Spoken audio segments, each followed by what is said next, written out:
Welcome to DAX Machina. Join us as we explore the mysteries of this world. Cryptids, monsters, macabre tales, and horror stories abound. Could they be true? Are monsters real?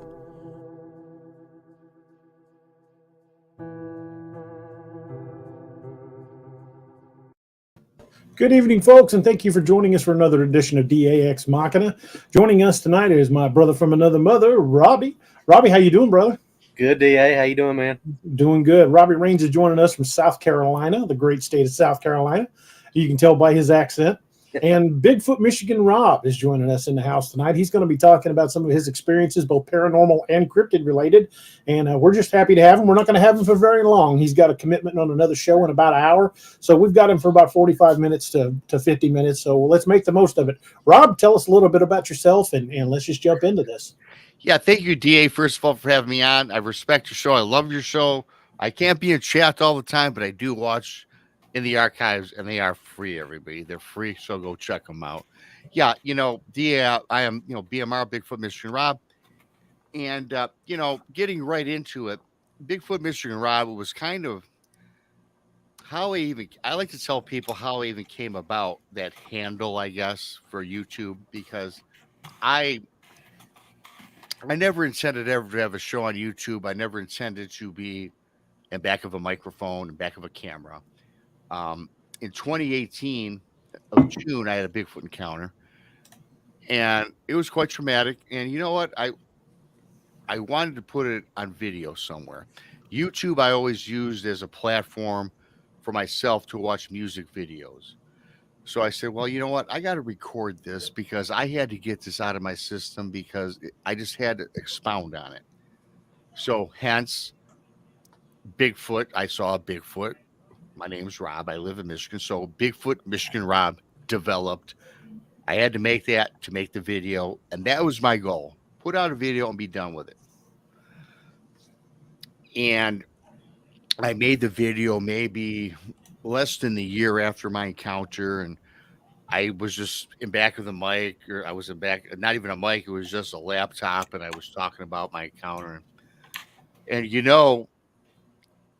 I got like 2,000 views on this after several months. I said, well, whatever.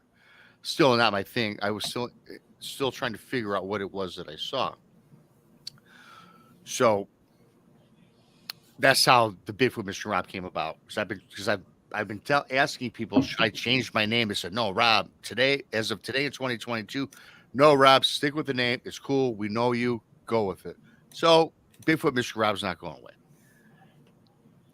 Getting to there, June 15th of 2018, DA and Robbie and everybody listening, a lot of people might have heard my encounter, but you know what? A lot of people have not. And you need the data. You need to hear this. And I say this because other people out there that have encounters, you have to come forward if you can. And my show as a platform, DA certainly is a platform. I was in Cadillac, Michigan, and I took my girlfriend, Cindy, out fishing. Lake Cadillac is about 3.5 hours north of me to the northwest. And I rented a cottage. I rented a little fishing boat, like a skiff. It was not a very big boat. It was just enough to get around the lake. Now, Lake Cadillac it's a big lake. It's surrounded by homes, businesses, a lot of activity, a lot of movement. We went out fishing on Lake Cadillac. We were not getting any bites. Cindy's getting bored. So I said, you know what? Let's just patrol around the lake.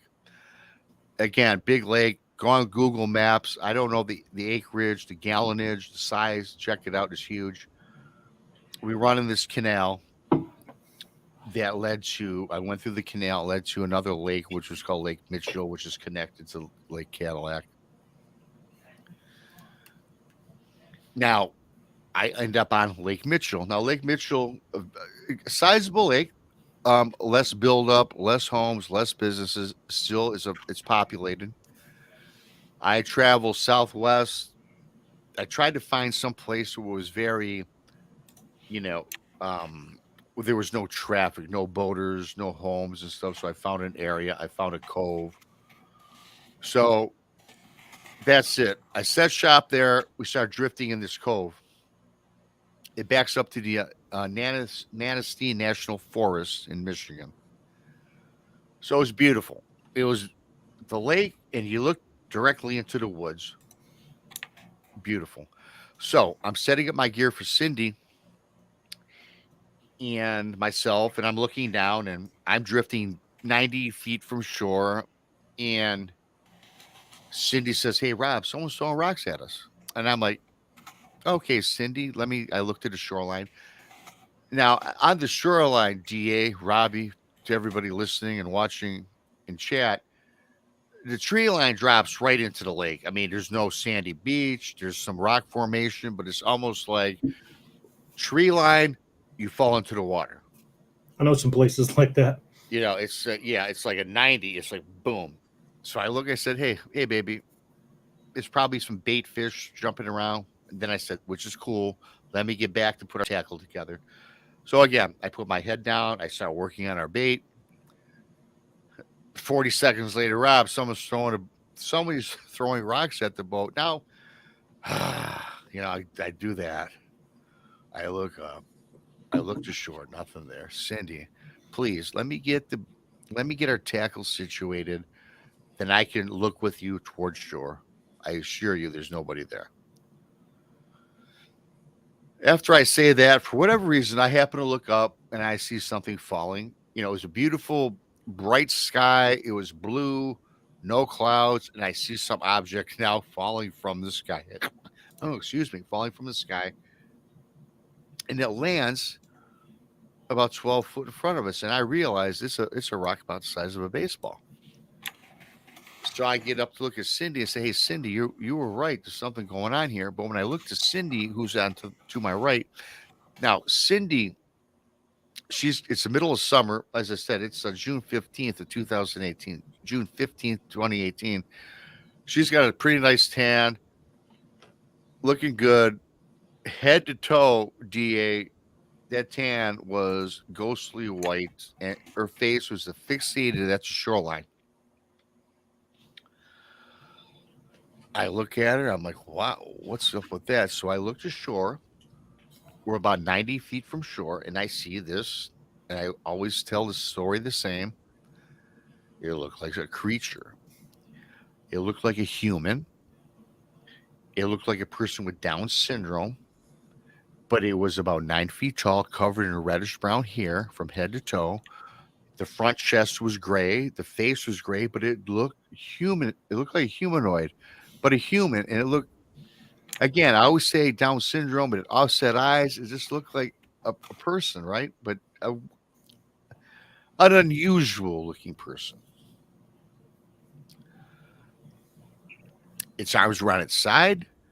And then I'm looking, and it raises its arms parallel to the shoreline from the boat. Again, it fringed coming down from the arms. Again, this creature was reddish brown looking, but the face, it looked at me, then it drops its jaw. It's almost like the jaw detached from the head, but it dropped down 6-8 inches. The mouth expanded from ear to ear, almost looked like that game Pac-Man. I mean, it was gaping. And looking at inside the mouth, I saw two teeth. They kind of look like dog teeth, maybe a German shepherd. They weren't fangs, but they were the incisors, but they were a little bit bigger than a dog, a little longer. And in the middle were two teeth coming up in the middle. And I'm like, geez, oh, Pete, what is this? And then it just roared back. It roared back. It swung back its arms, and its entire face got tight. And out of this extended jaw and mouth, it roared, screeched, and yelled all in unison without moving the mouth. And it was, I call it a sonic boom. Later, somebody told me it was infrasound. And again, you got to remember, in 2018, I knew nothing about Bigfoot. So this vibration was blasted at me and Cindy, and the face turned from the Down syndrome looking creature into I explained it today as a demon. And I have to say, I don't think Bigfoot Sasquatch is a demon, but again, 2018, this is what's running through my mind. The face contorted and looked totally different, a total metamorphosis. I got hit with this sonic blast or boom. Cindy, my girlfriend, fell off the boat into the water. Now,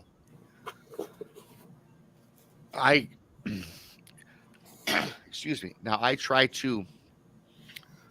see this. I know she falls off the boat, and I try to turn to my right to get her into the boat.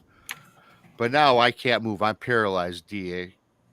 And now the bright colors of the forest, the bright greens, the blue of the sky, the reddish brown color of the creature, it all dulled. It turned almost black and white. And it seemed like I was looking through a filter. And it seems like the seconds, for every 1 second, it seemed like it was an eternity. And I cannot move to my right. I cannot move. I start shaking my head. I snap out of it. I go get Cindy into the boat. I look back to shore. Now, this is where I was most scared.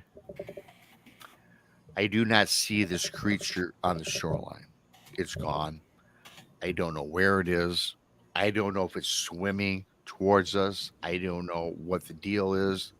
I have no idea what I'm experiencing. All I remember is this. Whipped my boat around and I opened up that little throttle on that little boat as fast as I could go, and I sped across Lake Mitchell, through the canal, across Lake Cadillac. I beelined it all the way to where I docked the boat. Get out of the boat, get Cindy. She's shivering. It's about 82 degrees, and she is cold as an ice cube. And quite frankly, I probably was too. But I don't recall. I find this bar, restaurant, not too far. I just happen to see it. We walk in there. We go to the far left corner of the bar when we walk in. Cindy sits down across from me in the booth. Barmaid comes up. What you guys having? Cindy, who is not a drinker, orders a shot of Jack Daniels and a bottle of Bud Light. And I tell the barmaid, I'll have the same, but make mine a double. Cindy takes that shot. She washes it down like a champ without a grimace. I was very proud of her, I must say. And I do the same, and I go, honey, what do you think that was? And she goes, honey, I was about to ask you that. I said, well, what do you think it was? Now, mind you, we never talked about Bigfoot or Dogman or ghosts or anything like this. She goes, hey, Roddy, I think it was that Bigfoot creature. I said, you know what? I think it was too. So then she mentions, should we call the police, the DNR, yada, yada. I'm like, hey, you know what? No, I don't think so. I mean, come on. We're too, quote unquote, even though we're in the state of Michigan, we're local to Cadillac, Michigan. We've been in a bar. We're probably going to be here for a while. So, no, that's not a good idea. So, you know what, though? We finished our drink. We went back to the cottage. We gathered our stuff up, and we went home. We cut the vacation short. And as soon as we got home, we got on the internet. We watched YouTube videos, and we were trying to figure out what in the hell we saw. And the thing that got me into what we do today was not necessarily the encounter, DA, or people listening. 2 months later, on August 18th of 2018, my girl Cindy, she passed away. I'm sorry to hear that, brother. Sorry.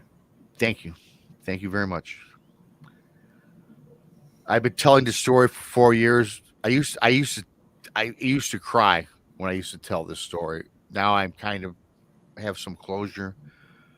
But thank you. It still hits me hard. And as much as I hate telling the story, I need to tell the story to people out there. So that's why I continue to tell it. I blamed this creature in the woods. I wanted to go back to Cadillac with a bazooka I want to go back with a grenade or rocket launcher and just blow it up and kill this thing. Today, I don't feel the same. 4 years later, I know what I saw. It did not kill the creature, but I still have in the back of my mind that infrasound, right? She was 109 pounds, barely over 5'1". And I always think, DA, I always think, Robbie, everyone listening, did that really? Because I'm 200 pounds, and it shook me. I didn't fall off the boat, but I fell backwards. I was still to this day wonder if that jargoned upper innards. The Yeah. doctor said she died of a heart attack. Well, guess what? As I made mention, the first time I ever seen her drink was after seeing that encounter, having that encounter, and she didn't smoke, do drugs, or nothing. She was a pretty healthy woman. So I still to this day, wonder. So I that's wouldn't. I don't blame you. I would wonder too. Yeah, you exactly. know. So Awful strange. that's my tale. I made it. I know I made it shorter, but yeah, you guys, I still wonder. And people say no, infrasound can't kill someone. Well, I don't think we really know what infrasound can or can't do. I don't think we know what it is. I think we all know that infrasound is tigers, lions. They have it to stun their prey, right? That's my understanding, and I'm not a scientist. That's my understanding from talking to people. But you've got something that's 800 pounds standing on a shoreline that yells. I mean, the depth of this roar, you guys, the scream, the yell, the growl, all in unison, and there was even kind of a wake that kind of fluttered toward the boat. I mean, this is some power, and who knows what happened on that day. I mean, 2 months later to pass on. Again, I don't like to elaborate on that because I will get soft, and I don't want to get soft, but I still wonder. Yeah, I don't blame you. I would too. Stories like that, like yours, and people that had as if that these encounters have affected so deeply. Being able to talk about it, being able to either come on a show or have your account read, it's very therapeutic for people. And the problem with it is it's hard to find that release where people aren't just going to think you're immediately crazy. You can't always find it with your own family because when I've talked about Bigfoot, my own family thought I was crazy. I totally understand that need to find that release. And I'm happy you shared that with us, brother. And I'm sorry for your loss. Yeah. And I don't blame you. I would wonder too. I would wonder if that had some effect on it. Yeah. And thank you, DA. Thank you for everybody in chat for all the good, cool responses. Yes, I have closure. I'll never be over it, but it's funny, DA. Like I mentioned earlier, the reason I'm on back of a mic today is because my number one goal is not to give views, not to have a huge channel. Now, yes, am I into the subject? Absolutely. But what I tell people is this: my show is open for people that want to talk about that. You don't have to come on the show either. But my email is out there where I listen to people because for a while there, DA, nobody wanted to listen to me until I finally found the quote unquote Bigfoot community. And not everybody you can trust, we all know, but the few people that I did come across, like Tex, my partner Tex, Jason McLean, Dave Scott, Duke Sullivan, Robin McCrae, just to name a few. That's my support group that have helped me from the last 4 years. And it makes me want to investigate this. I do go in the woods and investigate, but what it's done for me too, it's just opened my eyes to so many things in the past that I blew off as nothing that today I do believe is something when it deals with the paranormal. I think that I've seen Bigfoot at a young age now. I think I've seen ghosts. I've had encounters in my home, my bar, and it seems like, you talk about that third eye now, right? Mm-hmm. It seems like, I see all sorts of crazy things or hear things, and I can relate to people today, and that's what I like to provide for them. So Yeah, it's kind of a blessing in disguise, and I'll never call a death a blessing. But you know what? It's put me on a different path, and I'm happy with what I do today. And in a strange sense, it's because of what happened, minus the tragedy. Yes, absolutely. Whenever you talk to somebody that's had a direct encounter with one of these creatures, you get one of two reactions. Either they want to put it out of their mind and never discuss it, and in a lot of cases, people that were deer hunters for their whole life will refuse to go back in the woods. And then you get the other side that the need to know more, and that generally sparks a essentially a lifelong interest in trying to discover more about these creatures. But it is off-putting for a lot of people. A lot of people really deal with a lot of stress, like PTSD, over a life-changing event like a sighting. Well, you know what, Da, great point, because prior to this encounter, don't get me wrong, I always was an open-minded guy. I saw the Patty video as a youngster. I saw Leonard Nimoy. I mean, I always was into Bigfoot and UFOs and aliens as a kid. Prior to the encounter, I didn't pay much mind to it. As I got older, became an adult, got responsible. I had, like a lot of people, I just had life things to do. But I will say this: when that happened to me, I owned a bar, a successful bar. I've owned it for 13 years. I sold it pre-COVID. Got lucky there. That's another story. I After Cindy died, I called the bar. I told my manager, because I went to a deep, dark space. I said, I'm not coming into work. Take the money, put it in the bank, and don't rip me off. I trust you. You'll hear from me when I call you. And I did not talk to this man for 6 months. And I didn't even look at my bank account to see if he was depositing the money. Because you know what, DA? I did not care. Because I had PTSD. I was mourning a loss. And I was wondering if I went crazy. And then I started having thoughts. I never should have taken her to Lake Cadillac. I killed her. No, I went through a lot of things that I don't even want to express to people listening. But I went and saw a psychiatrist. I told him that I saw a monster. I was bad. 6 months, I was bad. Got my stuff together. I pulled my life up, got my business running. Thankfully, my manager was really cool. Didn't rip me off, as far as I know. And I made my life. I continued on with my livelihood, but now I move on in a different area of life, and it's discussing these things that we all talk about every day on all these channels. Absolutely. And it, like you were saying, you dealt with that PTSD, but the thing is people fail to realize just what grief can do to a person. Any catastrophic event, a PTSD event, can have tremendous impact on people. We've seen it with soldiers returning from war. We've seen it with people with traumatic brain injuries. I dealt with it myself. I had a pretty traumatic injury about 10 years ago when, as an officer, and had some head trauma, and I'm not too proud to admit I saw a therapist, and I needed to. But events like that are life changing. I like to think I'm still the same person I was that before that happened to me, but I know in my heart of hearts it changed me, and it changed me a lot.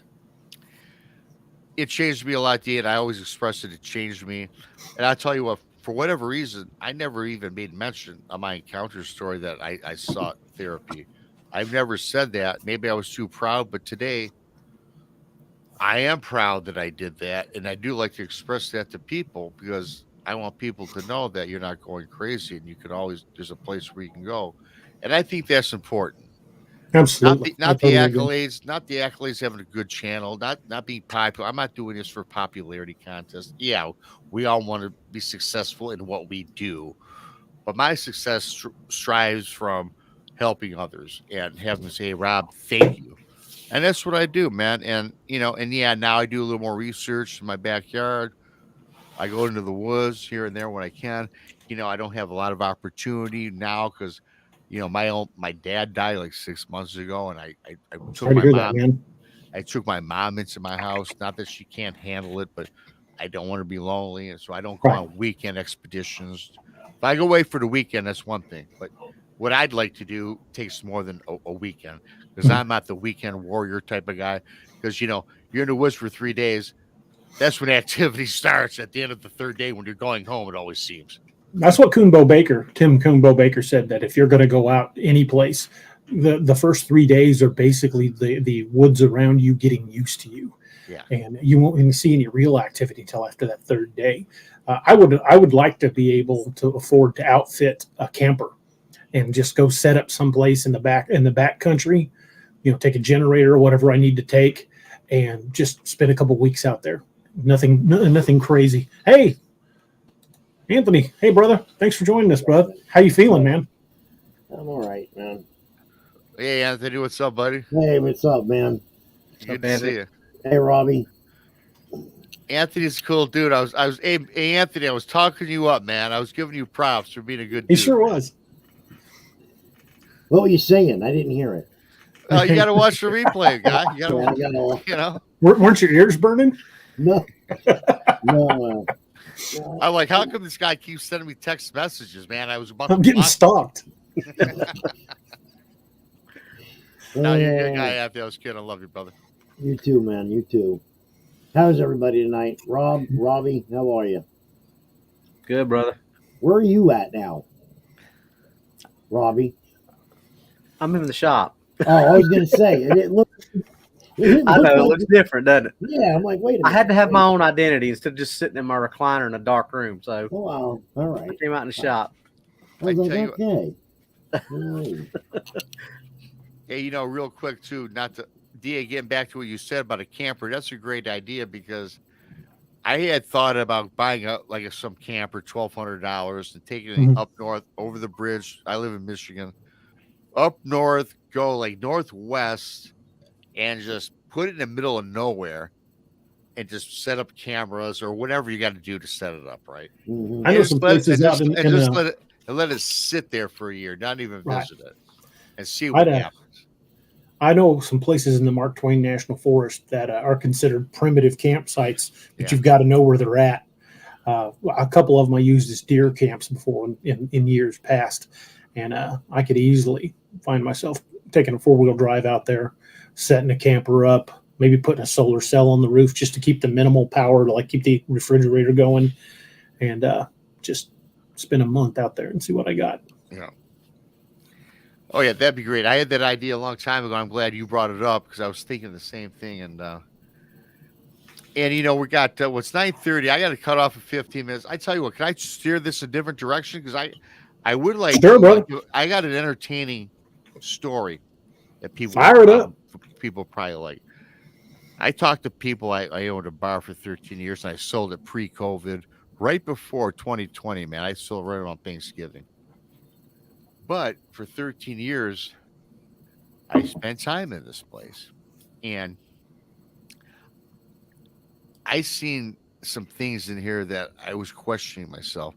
But before I back this up, when I was a kid, I always thought I saw ghosts on the walls of my bedroom. But they were the ghosts that were like, it looked like Scooby-Doo ghosts. It looked like a dude with a sheet on his head, covering his body with cutout eyes, right? That's what I would see on my walls as a youngster, 5, 7 years old. So I'm like, whatever. Then I got married, 26 years old. I'm married at 26. I seen the same things again while I was married on the wall. So I'm like, what is this? So I'm thinking nothing of it. Then my brother bought a house, and I spent the night. This is when he was a little bit younger. This is probably 20 years ago. My niece at the time is 7. I understand that 7 is, for whatever reason, for kids, 7 is like the age of, they get abducted or see ghosts or where they're really open. Whether that's true or not, I don't know. but she's 7. And I remember seeing ghosts myself at 7. So I'm sitting in, I'm going to sleep in my brother's brand new house. It's pitch black in the room. Excuse me. And my niece's name is Lauren, and my door opens, and she's probably 4 foot tall at the time. She's 7 years old, and I see a shadowy figure of Lauren. But it's shadowy, but I could tell it's a frame of a little girl with long hair. She fits the description. I said, "Hey, Lauren, Uncle Robbie, well, you want to come sleep with Uncle Robbie? Tell you a story." Door shuts. Okay, fine, whatever. A month later, I spend the night because typically my brother lived far away, so we usually I would spend the night just because, well, I should be driving, so I would kind of spend the night again. Again, second night in a row or second month. Again, door opens, little girl. This happened a third time. Now, the third time, I was kind of prepared for this. I said, I'm going to grab her and catch her when she pulls this prank because I'm thinking she's pulling a prank on me. So the third time this happens, the door opens, a girl 4 foot tall, long hair, looks like my niece, shuts the door. I jump out of bed and I race down the hall towards her. Now, her bedroom was probably 12 feet from my bedroom. I mean, they were pretty close proximity. I don't see her. I open her bedroom door and I go into her bedroom, and there I see her laying in her bed, snuggled up, tight as can be, sound asleep, and there's no way that she could have run down the hallway, jumped in her bed, tucked herself in at 7 years old, and be completely asleep. That was that. Man, that was so strange. I know that now. I know this was not her. It was a ghost. Thanksgiving rolls around. We're sitting around Thanksgiving table, and I have to tell my brother and sister-in-law these stories about my niece. My brother, my niece, my brother, my sister-in-law, and they look at each other and they're like, Rob, we see ghosts in here all the time that look like Lauren. And my mom said, in fact, hey, Rob, that's happened to me too. And then Karen, my sister, told me that in Lauren's playroom, they have French doors that were glass, and they would see Lauren in the room staring into a closet, talking into the closet. And Karen, my sister-in-law, says, hey, Lauren, who are you talking to? And Lauren says, it's my friend Jenny. Well, who's Jenny? Mom, Jenny don't like grown-ups. She left. Just please, Mom, go away. So my sister-in-law's thinking what's going on here. And she's kind of thought it was weird. A couple weeks later, again, Lauren's talking into the closet. Karen now goes, Laura, what's going on? Mom, Jenny, she told me she does not like human beings. Does not like grown-up adults. Just she only likes me.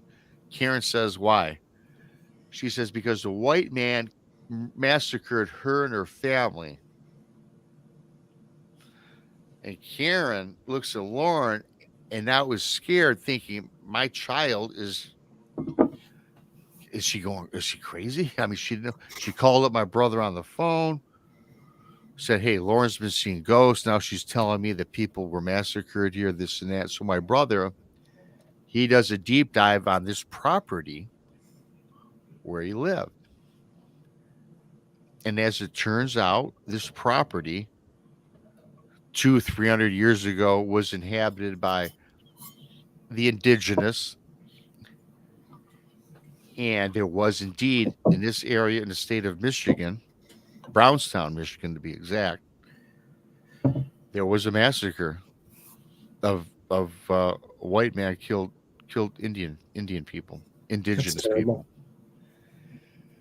So unfortunately, our history is filled with stuff like that, and I wish we could go back and fix it, but unfortunately, it has happened. And I didn't mean, and I'm sorry to say white man, Indian people, but that's how the story goes. That's history, and so that explained what I saw, what everything. So my brother put up the house for sale. He moved a month later. They were out. Now, what really is pretty creepy is in the house I currently live in. I normally, when I sleep in my bedroom, I leave the door open. So for whatever, just happened like 6, 7, 8 months ago. I shut the door of my bedroom for whatever reason. I go to sleep. My door happens to open up. It opens up about 6 to 8 inches, and I look and I see a figure that looks like my niece, but not the 4 foot person. But now Lauren, as a grown up adult now, at about 5'3", she only gained like 6 inches, from 7 to 25, right? So, but had long hair. It looked. I'm like thinking, Lauren, what are you doing? I don't care that you're here. So I get out of bed and all of a sudden, the shadow disappears. The door doesn't even shut; it just disappears. So later on, so I looked at my house. I looked at all the doors. I checked out everything, and I'm looking around. And then I go back to bed. I fall asleep. I wake up. It's about 4:30 in the morning. The door opens again. I see the same figure. Looks like my niece. This time I jump out of bed, and now a D8 and everybody listening. Now I run toward the door, and as I said before, the door didn't shut last time. The figure kind of faded away. This time the figure's standing there, and then the door shuts, and I put my hand on the knob of the door, and I try to open it, and I can't open it for like 5 seconds. It's stuck. Then I finally get it open. There's nobody there. Again, I check all my doors and windows. I call my niece. I don't know why, because I know she wasn't there, but I called her. She goes, Uncle Robbie, why you call me? It's like 4:30 in the morning. I said, dumb question, but were you just here? Are you playing some game? You guys, I was kind of flabbergasted. My mind was going every which way. She goes, no, Uncle Rob, I wasn't there. So I sit down, get on the edge of my bed. I'm thinking, man, this reminded me of exactly what happened way back in my brother's house on that Indian burial ground. But now, instead of being a little girl, it manifested into my niece as an older adult. So now I'm questioning, can that even happen? I mean, ghosts don't grow up. A ghost is a ghost in its trap. It doesn't go anywhere, as far as I know. Sounds like it Right? might not have been a ghost. Right. Or was this something that is clung on to me ever since many years ago that finally decided to visit me? May have been. So that was, you guys, that has me up in arms on that one. I have no idea. I've talked to certain people, and you're right. I think it is a ghost, but it's not. Obviously, it's not my niece growing up. It's something else. Mm-hmm. Yeah, something that's attached itself to you. Yeah. All right, could be something actually very dangerous. Have you thought about like having a cleansing done? Well, let's backtrack about a year. There's a place in my house where I have a chair. It's set up. It's a recliner. I got my television, and it's usually where I watch TV and such. So, and there's a hallway. About a year or so ago, I'm looking down my hallway, and I see a blackish gray mist start coming down the hallway. And now, here's the thing, DA and everybody listening. It's hovering about 6 inches off the ground, but I'm awake. I'm watching TV, and I'm looking at this. And I'm like, I'm going to get up and see. I'm thinking, maybe, is there a fire going on somewhere? But this part of the house, a fire could not occur. I mean, a fire could occur anywhere, but this, to me, 99% is not going to happen. So this mist is rolling down. So as I try to get up, all of a sudden, I can't move. I'm paralyzed in my chair. I can't move my legs or my arms. Now, people say it might be sleep paralysis. And this mist starts circling around my chair. I can't move. All I can do is move my eyeballs back and forth and look at this thing. Now, I can see the TV and I can see exactly what I'm watching. I'm not dreaming, but I don't know what this thing is. And now I'm very scared because I can't move. I am frozen. It went away. I talked to somebody about having a cleansing and putting sage, rubbing things around my windows and my doors. Well, you know what? I did not do that. I didn't do it. And then this happened again, but I did do this. The same thing happened to me, but I started saying the Our Father, and it went away very quickly. It didn't prolong itself. I was still stunned again. I still couldn't move, but it wasn't like the length of the very first time. I just started praying to God. I believe in God. I'll say that. Started saying this and went away. Then, yes, you know what I did? I ran my ass to the local person and I got all the things necessary to cleanse my house outside of getting a priest over. I have not had that problem since. Well, that's good. I'm glad you got rid of it. But these are things that's so hard to believe, right? It's like until I had a Bigfoot encounter, I'm seeing all sorts of different things. But it's weird things like that just seem to fixate on certain people. And sometimes when you start exploring the mysteries like Bigfoot, you seem to attract other things. I've never been a big. I've always believed in the paranormal. I've always believed in ghosts, but I never really had any personal encounters with what I thought were ghosts until I really started getting into cryptids and started looking into more mysteries. And the more you open your mind up to the possibility of other things, the more you start noticing other things, and that can be a little disconcerting, to put it mildly. It's just like that old thing. You buy a certain car and you have never noticed that car before until I do that all the time now.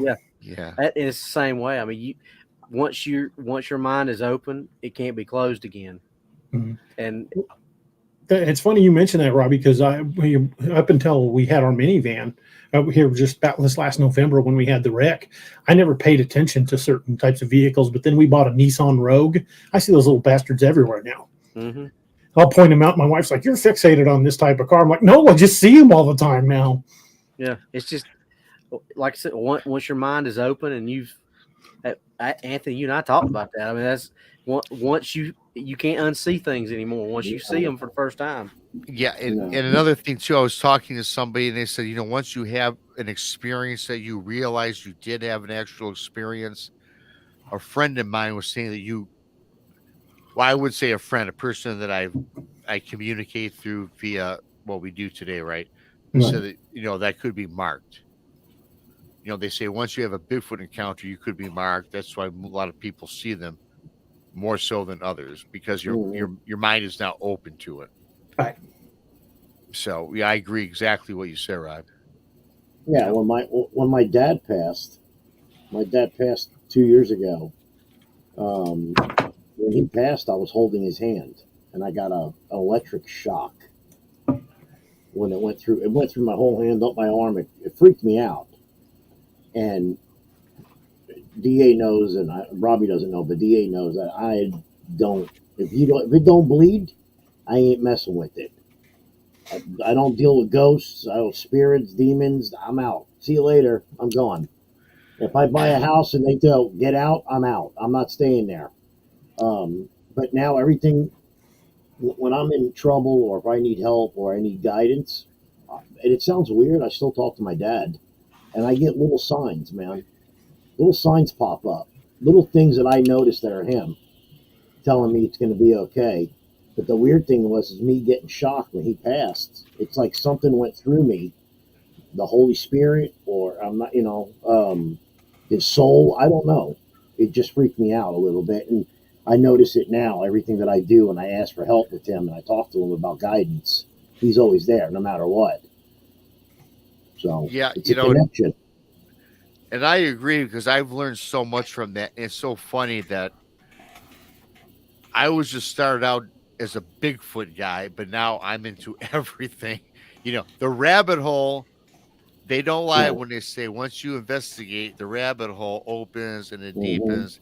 And what I'm into now is, you guys can relate. You know what I'm talking about. And I could go on and on about the things that I've now learned, the things that I've seen. But I will say this, because I have to get going a little bit. But what I do have to say, you guys, everything is related in my mind, whether it's cryptid or paranormal or the other. And there's a reason why people have encounters and why people don't. I think it's your vibration, your energy. And I just think that there's a reason behind all this. What the answer is, you guys, that's why I do what I do today, because I want to find the answers as much as everybody. And I think we've all just scratched the surface. Oh, I agree. And I'm going to be doing this for a long time to come. And DA, man, thank you. I'm sorry, 45 minutes. I could go on for 2 hours, man. Oh, you're welcome back anytime, and we will do just that. Yeah, we will, man. And I appreciate you. Thank you, Anthony, Robbie. No, Nice meeting you. no Everybody problem, in man. chat. Thank Good to see you. you all. I got to run out onto the other show here, but Not a thank problem, you thank you so much, DA, man. I Hey, really anytime, appreciate brother. You do a great job. You're And welcome back anytime. And just one shameless plug. I am almost at 1,000 subscribers. Bigfoot Michigan Rob, I need you to help me so I can start doing some free stuff. I just posted the link. I just posted the link. We got 96 people watching tonight. Hey, awesome. Folks, if all of you would go over and hit the like and subscribe on that link, punch Rob up over the 1,000 mark, that would be awesome. And I'll never ask again. The 1,000 is the first hurdle, just like the Bigfoot counter was the first hurdle. And now we just opened up a whole can of worms for everything else. And I appreciate you guys, man. You got Naomi Finn. She just hit your channel. So that's there cool, you go. Man. Well, I think that I appreciate it. D, I always love. I love coming back, man. I'll have you back on me and Texas show too. Oh, anytime. I know we got more. Anthony, you too, man. Robbie, I don't know what you're all about. I'll get with you and talk to these guys. Pretty much the same thing these guys are. Too short of a show, man. Too short of a show. I love you guys. Definitely. Thank you, man. Love you too, brother. Be safe. Have a good show tonight. All right. Thank you. Well, folks, make sure you get over there and hit that like and subscribe button. Show Rob some love. He's already up. Yeah, what is he doing now? Looks like about 10 subscribers since I checked it last. Nice. So, folks, thank you guys for doing that. Rob's a great guy. Help his channel succeed. Anthony, glad you could join us, brother. How you feeling? You doing okay? Oh yeah, you know what's going on. I'll tell Robbie when we get off. I'll just put it like this: family. I got you. Robbie doesn't know. It's family stuff, man. It's making me nuts. That's enough said. That says it all. Exactly. We've all got that problem at one point or another. Yeah. So, before we jump into some more stuff, I want to say a quick word since Doc couldn't be here. Little word from our sponsor, so to speak, over at Dark Angel Medical, and I hope you guys will check this out. Hey everybody, this is Kerry Pocket Doc Davis from Dark Angel Medical, and you are listening to DA Ex Machina with DA Roberts. You may recognize me or some of my products from Dark Angel Medical in some of the Apex Predator, Lakeview Man, and Wild Hunt books, and you can get those products at www.darkangelmedical.com, along with training classes on how to use those products and save a life. Shoot us an email at info@darkangelmedical.com and be the difference. And if you go over to darkangelmedical.com, make sure you use the discount code Cryptid25 for 25% off. That is an exclusive code for viewers of this channel. So you put that in as your discount code. And if you want to get the codename Wild Hunt, the Team Odin rocker over the medical patch, all you have to do is put Team Odin or Wild Hunt in the comments section if you're ordering the new spear kit, which is an awesome kit, by the way. Rob's really jumped up. I mean, he was at like 950. He was like 950 when I checked earlier, and he's at 973. So he's up about 20. There you go. So hopefully we can get him punched up over 1,000 tonight. Another thing I wanted to share is let Robbie talk a minute about his channel. Robbie, you want to tell us a little bit about your channel before I go on with other stuff? Yeah, I just got episode 4 up today, I believe. It's a little bit shorter episode. We hit a local South Carolina cryptid that has been around for a while. They've been talked about since the early 80s, I believe. The Lizard Man. It's actually been featured on a couple of cryptid shows. That was one that Lance does a lot of alligator hunting down the lower part of the state, and so that one kind of rung true with him. So I kind of let him lead the way on that one. That's it was a shorter episode, but we had a pretty good time with it. We've got our next couple shows planned out already. Probably going to start recording those next week. The channel's growing. We got over 75 views so far on Nice. all of them combined. I would say, like I said, it's a slow process. So, And it's a brand new channel. I mean, it's got to find its legs, and it will. They've got some great content, so I hope you guys will go over and check that out. I shared the link in the chat, so guys, pop over there and check out the shows they've got up because they're all really good. Yeah, and I think that link that I gave you, I think that's the link to the newest one. Newest one, but you can get to which actually we got. We've actually got a YouTube channel now that it's linked to, but for some reason that was a 15-minute and 23-second show, and they split it up, so it's like 15 minutes in part one and then 22 seconds in part two. I don't know why they did that, but and it missed the first 2 episodes or the first 3 episodes. They didn't show up, but from now on they'll all go to the YouTube channel too, which is the same. It's the same name as the podcast. What's really out there, and anybody out there that knows anybody that's got a story or anything they want us to dig into, what's really out there 2022@gmail.com. So if you want to send these stories from East Coast, I mean really anywhere, but we're on the East Coast obviously, so we kind of try to stay in that general area. But should do one on the Lost Roanoke colony. That would, if you listen to the episode 2 when we start talking about the beast and the was it beast or bear, we actually mentioned a little bit about that, and he and I just kind of, it wasn't part of the show originally, but we talked about that. We're actually planning an episode for that. That would be a great in-depth episode. Yeah, that kind of intrigues both of us, and that's always something that's just always baffled me and intrigued me. I really want to dig into that, so we are planning an episode on that. That'll be awesome, brother. Well, folks, I've got a couple of encounters that were sent in to me by email that we're going to go over and read. And then afterwards, we have an actual ongoing encounter here in Missouri. I've got some images and some video I want to share. And this video is going to blow your mind. It is wild. And we'll get into that story here in a minute. But I'm going to go ahead and read one of these encounters. And again, these have not been edited. They've just been sent to me as they are, and I'm going to read them in their voice as best I can without changing anything, but other than spelling. We just got a couple of them, but they're pretty lengthy, and we'll discuss those and go over those as well. But then we'll get into that ongoing encounter, which I'm really excited for. I'll go ahead and start with this first one. He refers to it as Terror at Mountain Fork River. He says, "Hi, DA. My name is." He says Charles, and he can use my name if you wish. I have nothing to hide or be ashamed of, and I'm too damn old to be worried about what some non-believers might have on their minds. I am of Native American and German heritage, precisely Cherokee and Choctaw, with a small amount of Irish and Scottish and Bohemian thrown in for the mix. I've always had a love for the outdoors, whether it be camping, hunting, fishing, or hiking. That is until this damn creature took all that away from me. Says I excelled in the Boy Scouts of America, football, baseball, and track. I worked as an oil field well service operator in the Texas oil field for 25 years, and then went on to work for the United States Postal Service and retired in 2017 after 23 years of service. My encounter happened in 1974, and I was 21 years old. In the last 47 years, I've never told anyone about this encounter, and I'm still dealing with the PTSD from it. I needed some downtime away from my oil field job, so I planned a vacation to Beavers Bend State Park in southeast Oklahoma during the first week of March in 1974.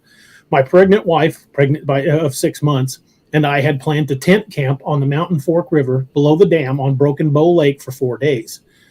So I rented the farthest south tent site, which was only about 30 yards from a cement dam on the upper river, and this made the upper portion deeper for swimming and better kayaking and fishing.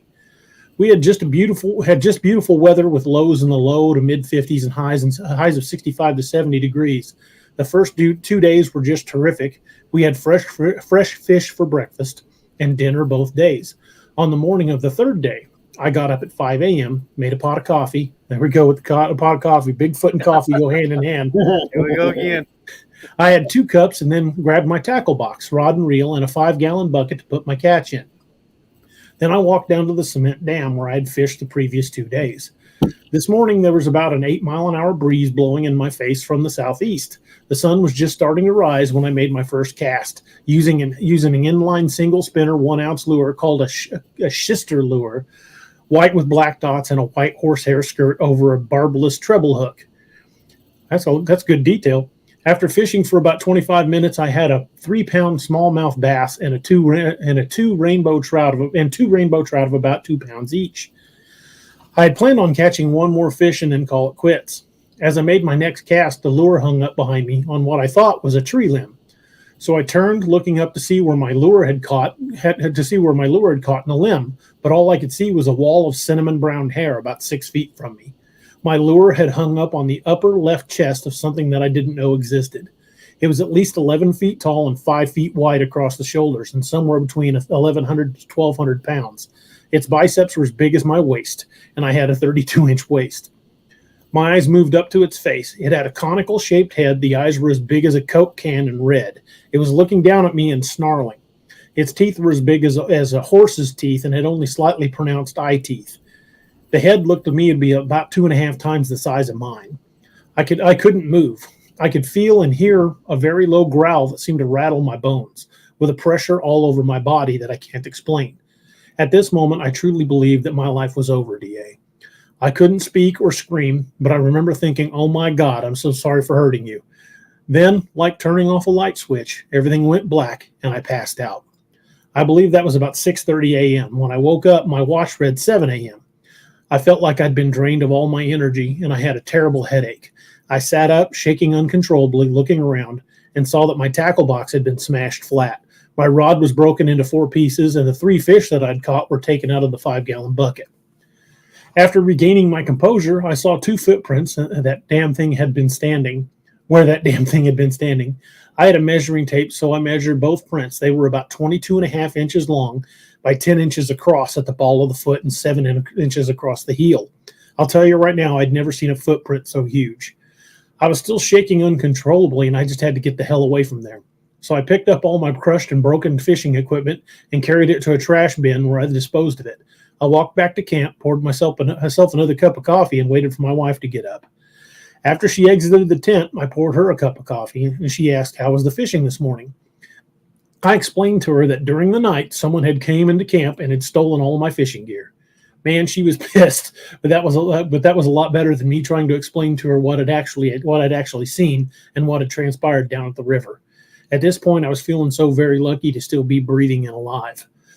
So I had one more cup of coffee and then told my wife that I wasn't feeling quite up to par and that I was just ready to go home. You know, I can't help but believe that damn creature had been watching me catching fish and just wanted my fish. So to this day, I still can't believe how that SOB snuck up behind me. Since that day, I've given away most of my fishing gear, and only within the last couple of years have I had an interest in finding out more about what that was that took my love of the outdoors. You know, back when I didn't know about PTSD, but I'm pretty sure that's what I was experiencing. Then came the night terrors. At least once and sometimes twice a night, I would wake up screaming, kicking, and punching, and would wake everyone in the house, everyone and everything in the house. He would be creeping up on me from behind while in a spider crawl position, and just then I would turn and see him. At that point, he just bounced to his feet, grabbed me, and picked me up to where we were looking right eye to eye. He was snarling, and then he started opening that huge mouth. At this point, I would wake up and be covered in sweat and hyperventilating. I had had these night terrors before, every night or every other night for about a year. After that became a little more sporadic for the next 46 years. Now it seems to only happen about once a month. Okay. You guys think of that? That's a crazy story. That's a detailed story. That's a Talking very about detailed story. snagging something. Yeah, you snagged an 11-foot Bigfoot. Yeah. Talk about the one that got away. Mm-hmm. Thankfully, that one got away. Good luck mounting it. No, that's crazy. That is an awesome story, though. Were you going to do anything with those pictures tonight or no? Yes, here Okay. shortly. I've got one other encounter story. I thought we'd talk about this one for a minute, and then I'm going to send the other one to Robbie to read. Robbie, it's okay to use the names in this because they've been changed. Okay. I just sent that one to you. What do you guys? I've only got these two, but they're both pretty long.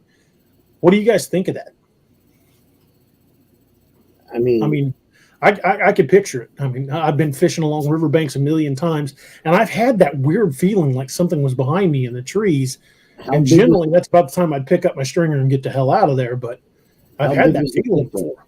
How big was that footprint? 22 inches? 22 and a half inches long by 10 inches wide, and then 7 inches at the heel. That's big. That is a monster of a foot. Said he thought it weighed 1,100 to 1,200 pounds. Where was this at? Down in Oklahoma, down by Broken Bow Lake. It's not that far from here. No. Broken Bow, isn't that?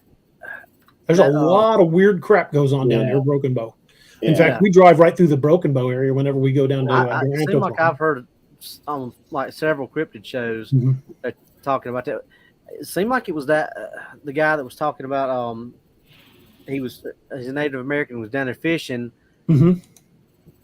somewhere around there and had a really, really crazy encounter.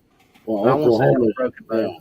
Oklahoma's a little crazy, especially when you kill your friend that you can get eaten by Bigfoot too in Oklahoma. Yeah, I saw that. That's crazy. Robbie, I was like, what? Yeah, that's nuts. Yeah, that's current events. You guys would not believe that story. Apparently, two guys who were noodling for catfish. Best which friend. that in and of itself. Oh my gosh. Noodling for fish is crazy in and of itself. If you want to stick your arm up into a root wad, I know guys that have lost fingers to snapping turtles.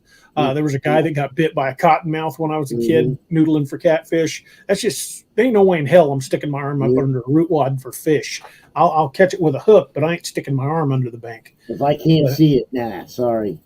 But apparently they got into some sort of argument, and one of them thought the other one was trying to leave him to be eaten by a Bigfoot, so he killed him to use as bait to draw in a Bigfoot, and that's his defense. Wait, the best thing is, both their kids were engaged to each other.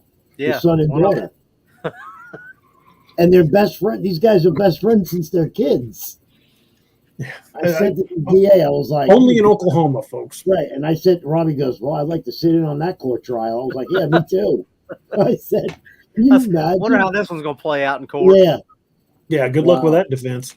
Cowboys 5 Rings says, I felt that feeling last year while at Yosemite. Something was watching me. It's a creepy feeling. It's not a feeling of a person watching you. It's something else. I've had that happen to me here in Missouri on more than one occasion. There are some places down where the James River empties into Table Rock Lake that I've gone fishing at. And in fact, that's where I set Beast of Blunk Road, Lakeview Man, Beast of Blunk Road, that whole area.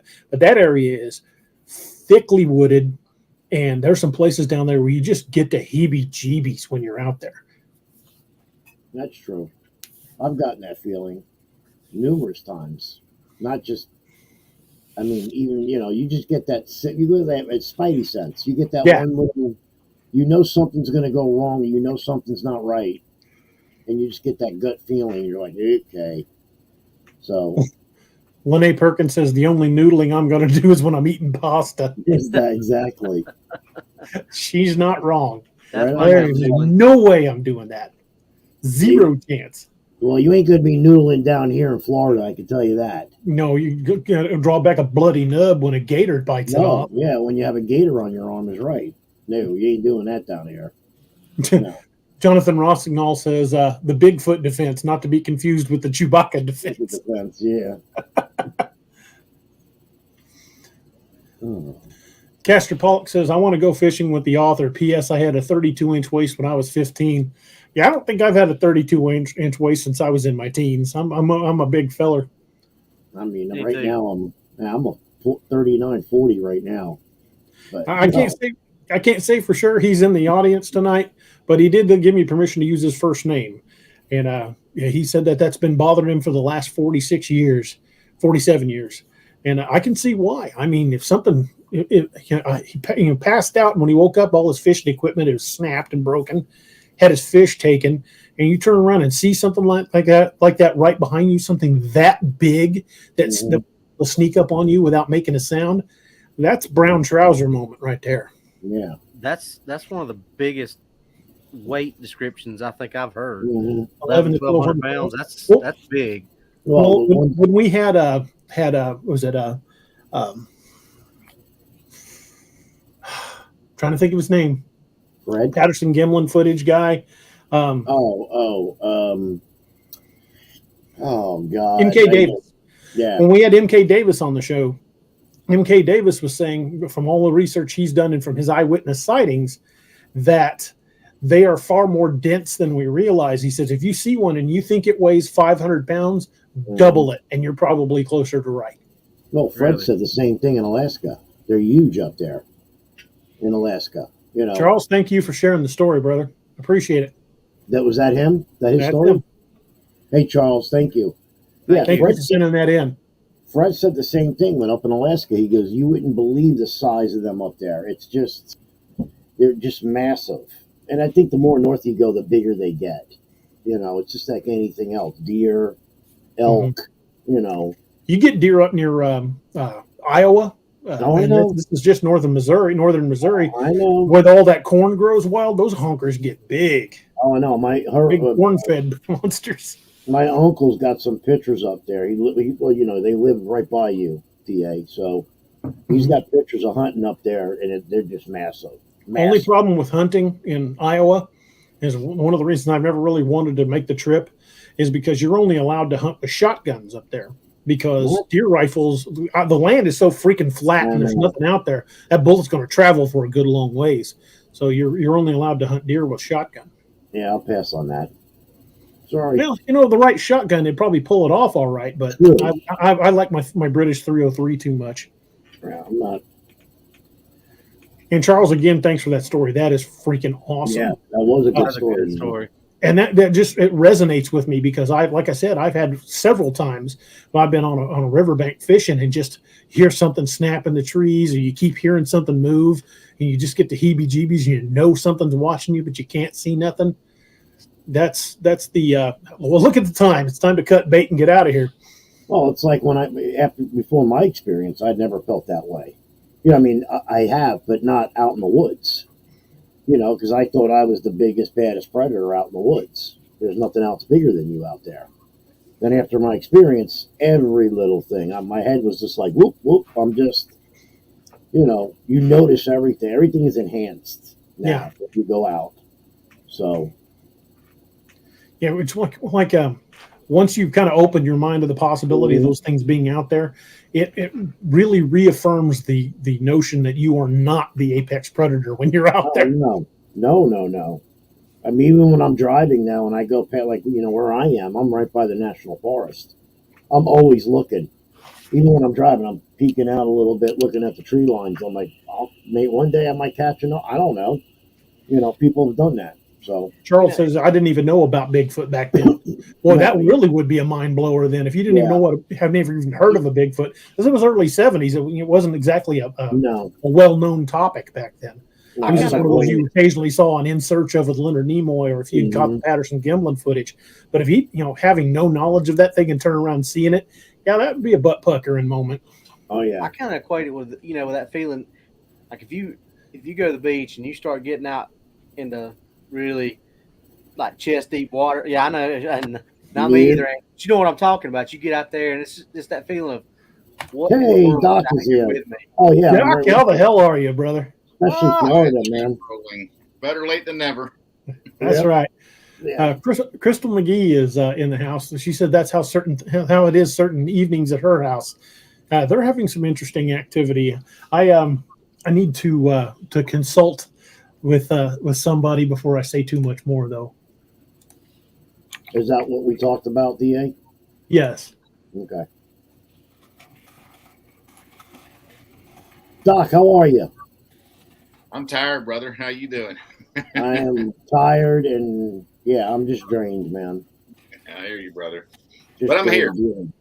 I'm above ground and in front of the bars. It's all that. Naoma says, if I can get it pop up. There it is. She says, you check those laws, DA. Deer are so dense up there that they've been rethinking the laws and expanding seasons. In my hometown, Iowa, Illinois, they've even begun allowing bow hunting inside city limits. I might have to look into that because I've got some cousins that live up that way, and it would be an easy trip. Just drive up there and stay with them and go hunt. Oh yeah, they do it in Jersey, right inside the city limits, right in people's backyards. They hunt deer. That's how thick. Doc, check that out. Hey, David, thank you, brother. I appreciate it, man. I'm glad you dig it. That is a damn fine kit.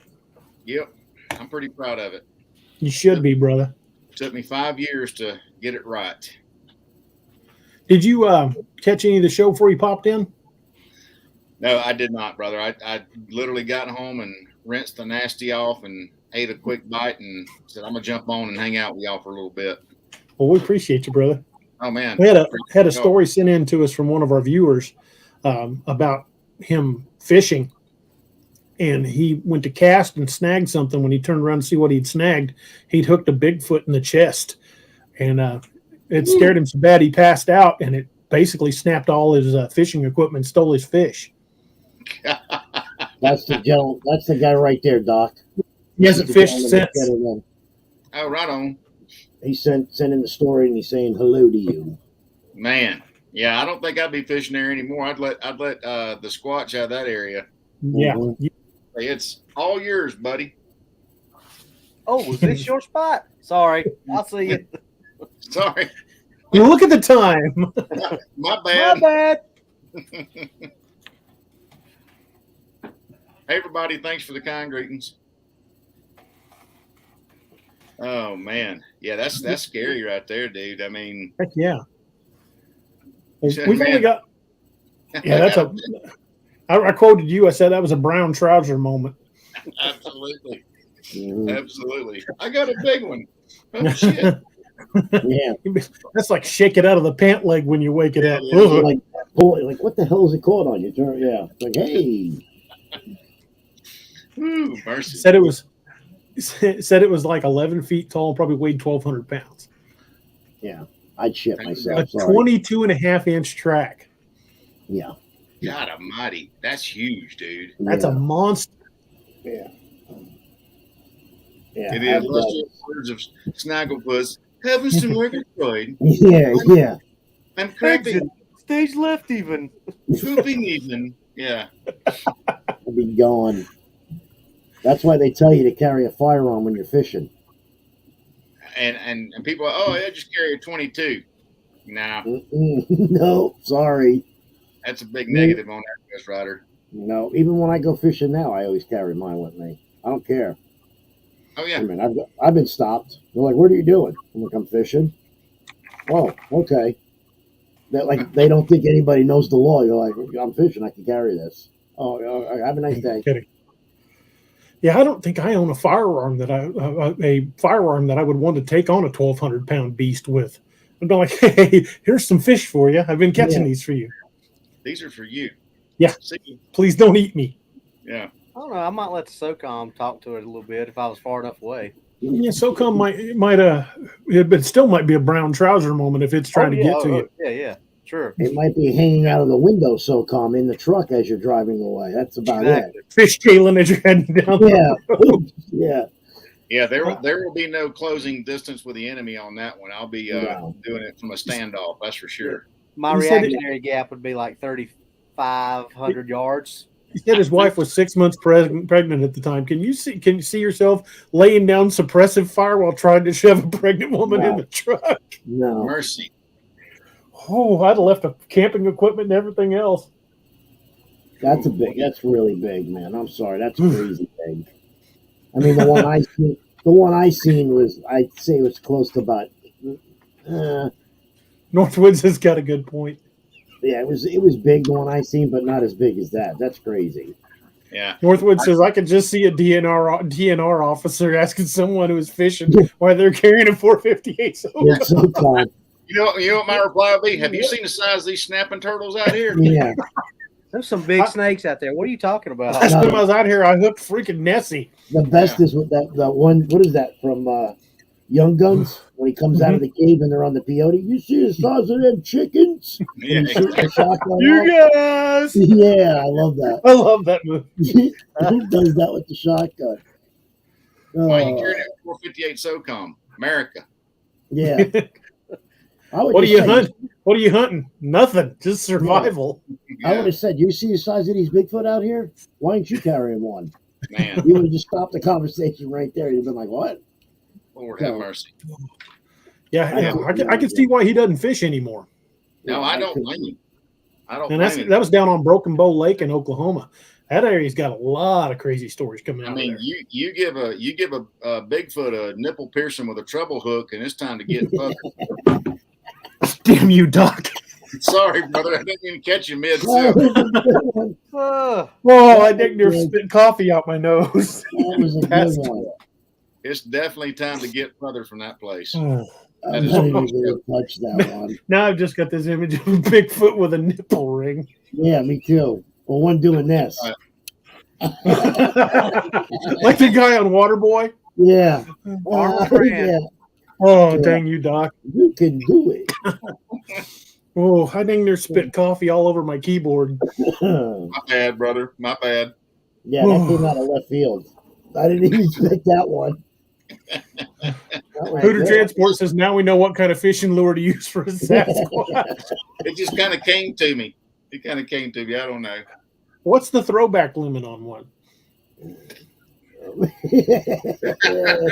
I definitely sport catch and release on that one. Yeah. Oh my God! Did you see this? Ooh. Yeah, Prince like it Albert, wasn't a Prince Albert, he probably wouldn't have made it out of there alive. Exactly. I don't know, Jonathan. I mean, if treble hook hits you in the Oh. hoo-ha, it might take your mind off the fight real quick. I don't know. Yeah, he might just decide he didn't want fish that bad. Ooh. Oh, He says, Doc, I can laugh about it now. Thank Dude, I mean, oh. you know what, man? That's probably the best thing you can do is thank you, lucky stars, the universe, whatever you think. Good You Lord made it out above, of there. that you got out of there, and especially you and your wife. If she was with you and she was 6 months pregnant, you. man. Lord have Man, mercy. dude, you were very lucky. You were very fortunate to have made it out there in one piece and not wound up a missing 411 story. Yeah, or a couple. Castor Pollux 15 says rainbow trout are hard to catch with a 458 SoCal. Not when you're shooting them, it ain't. Oh. No, yeah, me and Angie, before I came in here, we had a little bit of excitement out there. We got us some chickens, and the littlest one scooted under. They're only pullets, so the littlest one scooted under the fence where we didn't have chicken wire. She dug a little hole, little escape artist. So they're buff Orpingtons, so they're kind of a golden color. So we named the four of them Sophia, Rose, Blanche, Dorothy, The Golden Girls. and Yeah, yeah. I So, see them. Is it Blanche that keeps escaping? no, I hadn't figured out which one's a whore yet, but yeah, we never released it. But Sophia's the littlest one, and she's the one that scooted under the fence and did her great escape from Shady Pines chicken coop. So,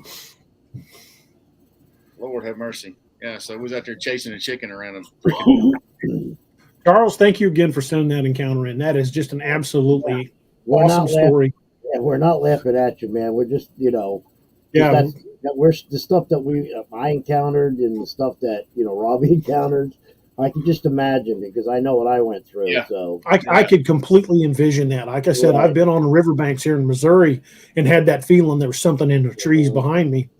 And I've given up a few fishing spots over it, that it just got creepy enough. I'm like, yeah, I think I'm going to fish where there's a little less woods around me. yeah. Did The he one say I- anything? Did he say anything about all the birds or anything like that stopping their Didn't mention activity? anything in the story. Said he didn't hear it come up behind him. No, it snuck up right behind Had him. no idea something that big could sneak up on him. Yeah, that'd be a snag it and turn around and just see this freaking 1,200-pound monster standing behind you. He's Not not, the know only how. one. Yeah, I've but he's heard not the only one that a said that. lot though about how Right. stealthy they are for their size. Right. Yeah. He's not the only one that said that. I mean, some of them even say they spider crawl up on people and then they stand up. Well, you can't hear them. You hear stuff and you're looking and you're like, where is it? And, it's, Yeah. So, Yeah, they're dang stealthy. The thing about it is Charles, you should remember, is if it had wanted you, it would have gotten you. Yeah. Well, yeah, and it's like my cat. How long had that thing stood out there? Mhm. Because where I was sitting watching that TV show, I could still see the door. I didn't see it till I stood up, turned the TV off, and actually looked outside. But I could see the door from where I was sitting. So how long was it sitting there watching me? That I Right. don't know. Well, it's the same thing with Charles. How long had that thing been standing behind him? Yeah. He says, if I'd only known about those damn things back then. Yeah, I certainly, and even to this day, I mean, I just knowing what I know about the people in the state of Missouri, I don't go fishing unarmed. Yeah. Charles, even my experience, Charles, I had one in my rifle scope, and I didn't notice it until it turned its head, and it was only 100, 150, 200 yards out. I mean, I had my rifle scope right on it. So, I mean, when people say that I would shoot it, yeah, well, let me tell you, you would think twice about shooting one because it looks so human, Yep. When you're in that situation, it's easy to armchair quarterback stuff until you're in that situation. I found that out from other experiences, and the survival instinct that we all have, that primal survival, basic survival instinct we have, that takes over, man, and you just want to get yourself and those with you out of the dangerous area and get somewhere that ain't there. Yeah, because I even told you guys, it was just I was trying to compute everything in my head what I was seeing. And at first I was like, what the hell is this? So it's not an insurgent with an AK pointing at you. It's a totally different story that you're going to take care of than looking at a 9-foot, 10-foot hairy guy standing there. So yeah, absolutely. Charles says, I'm a damn knower now. Well, yeah, I would have mentioned you are. I believe that if you could snag it with a hook, it was close. I mean, something that big got up behind you. Like I said, if it had wanted you, it'd have got you. Yeah. And like y'all said, and what amazes me is they're like big furry ninjas, man. I mean, as big as they are, as stealthy as they are, I mean, they'd win international sniper competition all the time in the stalk. They'd never get detected. Just and if I mean, what's average cast? When y'all know kind of real. Depend on the length of the rod. Right. Holy crap. I mean, with a Zebco 404, if he reared it back to cast it, he probably would have been no closer than 6 feet. Yeah. Oh, so it was behind him. Yeah, it was right behind. He went to cast it, and he couldn't cast it. He did snag something, so he turned around. And it's standing there watching him. Standing right behind him. Yeah. So I said it was closer to mine, and 12 feet is pretty close. That's 12 feet is damn close. Good Lord have mercy. I know. Yeah, he reared back to cast and caught something. Oh, mercy. I got the heebie-jeebies, and mine was 100, 200 yards out, and I was watching it. So you imagine that thing right behind you. You get that cold feeling all over you. You'd be like, ooh, let me get out of here. Man. Oh, he had a 7-foot rod. Mm-hmm. That's crazy. I'm sorry, man. Man. Yeah, Werewolf said waiting for him to catch more fish. I mean, he might have been doing that, just saying, hey, I'm gonna get a good supper tonight, Well, there's other stories people say that too. When they're catching fish, that's not the first time I've heard stories of it taking people's catch. There was a guy up on Lake of the Ozarks. This was 95, 96. He was a tourist, and he reported that he'd had a whole stringer of fish taken. Well, Cam read a story out of Alaska. Yeah. One of his that this whole tribe up there that was what they did. They took a certain amount of whatever they caught and left it for them. Yeah, because they didn't want to deal with them and have an argument with them. He said they didn't want to deal with the repercussions. Yeah, kind of like a police officer. Yo, here's your cut.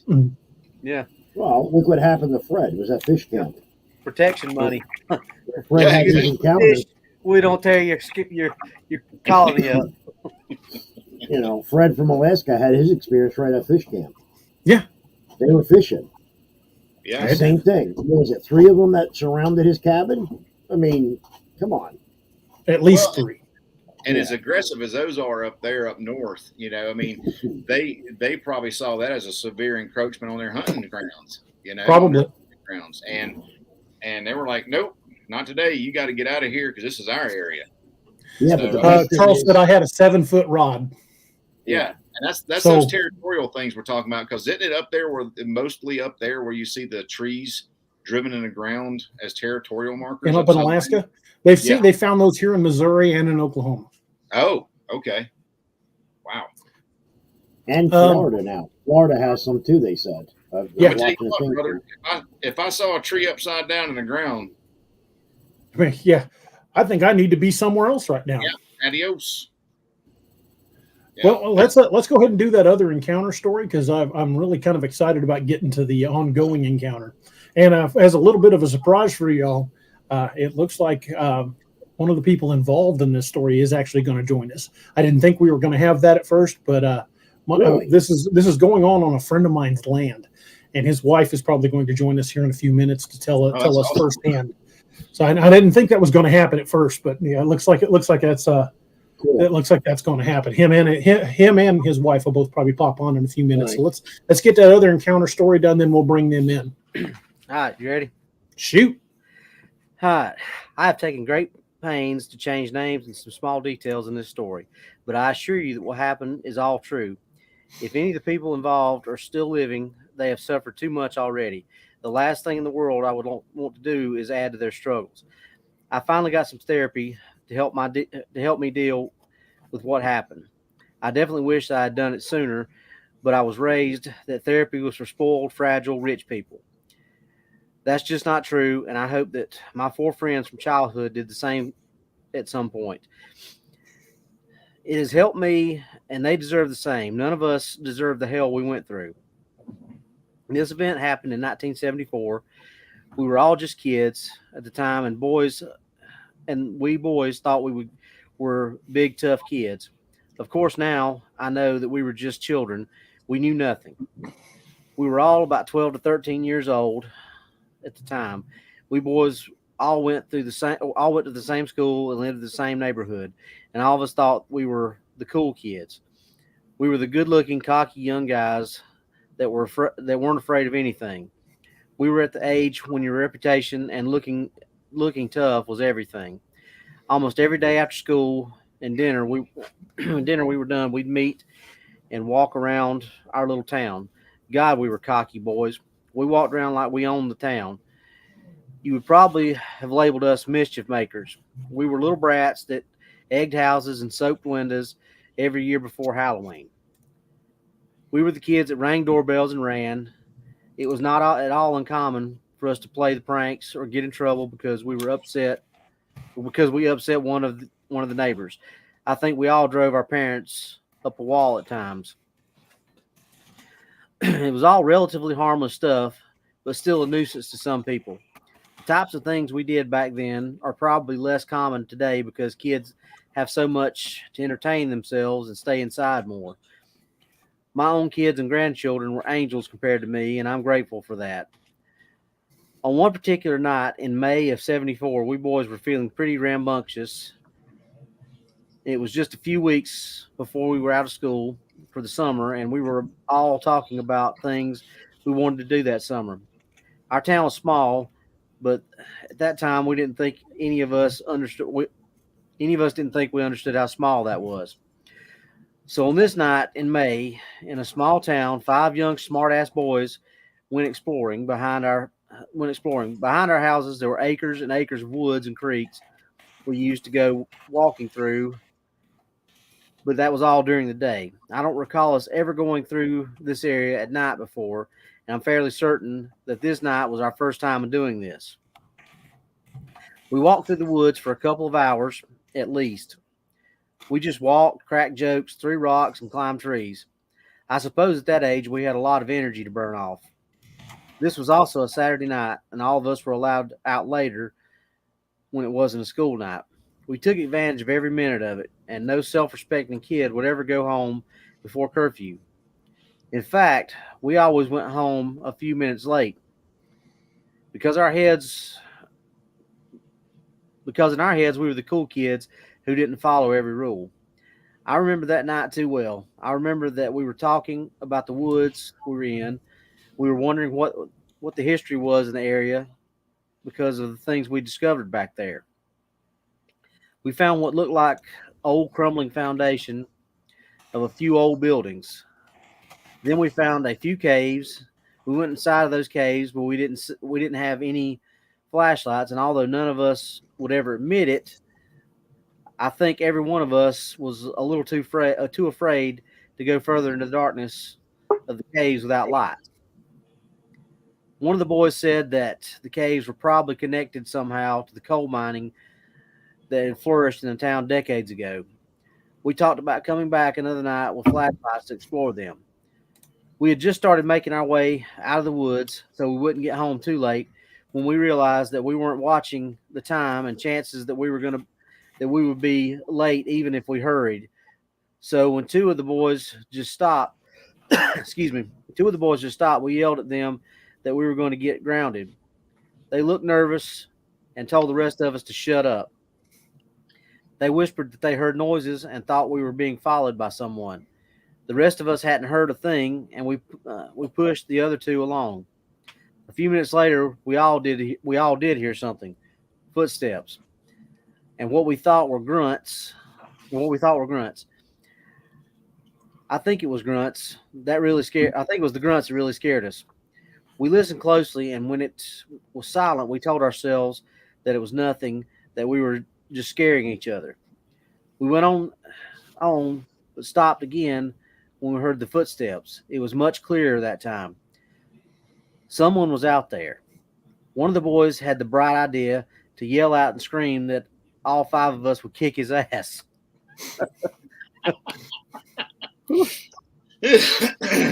Typical tough kid. It sounds like me and my idiot friends when we were young. Yep, probably all of us. There's something stupid to get involved in. We'd have found it. Yep. Me and my best friends too, exactly. I punched him in the arm, and another boy told him how stupid that was. I remember Jack saying, "Don't make them mad or let them know exactly where we are.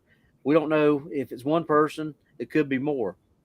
We heard a few louder grunts. We looked at Bobby, angry that he had yelled those threats. Jack said we should walk a little faster, but don't run, because if we run, the person following will run after us. We agreed. We continued on, but didn't get very far when we heard something that just made us stop once more, just for a few seconds. We all thought we heard footsteps on all sides of us.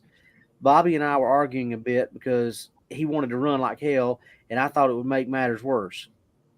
We did pick up our pace, though, and we noticed that the footsteps and grunts were louder, and they kept pace with us. Now we were terrified, and we no longer cared about showing it. All of a sudden, this thing jumped out in front of us. Back then, I didn't know what this thing was. Now, thanks to the internet, I think the thing that jumped out of us, or what we all people called Dogman.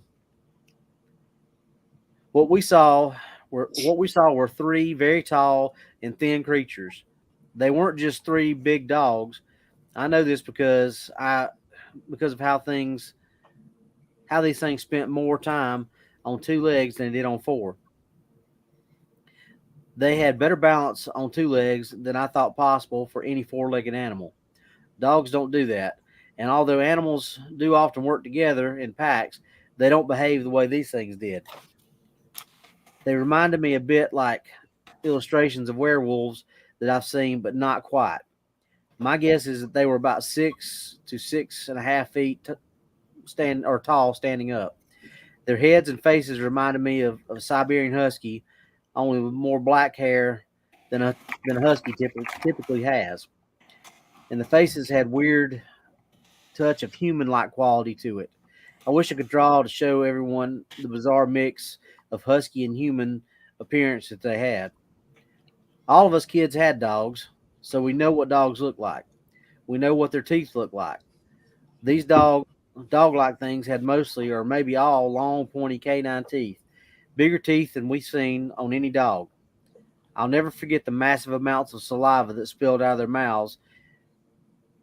They were cornering us. I remember how one would grunt in a certain way and another would move. I think the first one that jumped out at us may have been the leader, an alpha of their pack. Their eyes were nothing like I've ever seen on any animal. The color was almost neon, a very strange mixture of green and yellowish orange.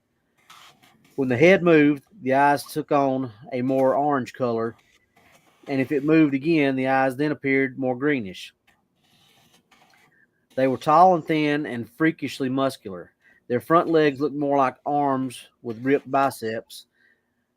A normal dog's hind legs are typically thicker at the top, but not thick and muscular but not thick muscular front legs. All five of us later compared notes on what we saw that night. We all remembered the same things, but all five of us also can't recall one detail. None of us saw what the hind feet looked like. We remembered that the front paws were very big and had very long nails or claws, and the paws weren't like a dog's. It looked sort of like the palms of hands to us, not the pads or the paws of dogs. It was a very short time that we looked at them, and I think we were so focused on all of the other details that none of us ever even looked at the bottom of their legs that they stood on. I remember having a thought at that moment. In my head, I was praying and begging that none of my friends would faint for fear. If that had happened, we'd had no choice but to leave them or we'd all die. I believe these things intended to kill us and eat us. Thankfully, that didn't happen. We kept our wits. These dog things didn't rush at us, but inched closer a little at a time. That was probably the only thing that gave us a chance. Jack was the smartest of our friends group. He said, "On two, woo woo." We boys had spent every day together, so we knew immediately just what Jack was saying. On my count of two, run to the railroad tracks. Jack had a plan, and I realized he heard a train coming.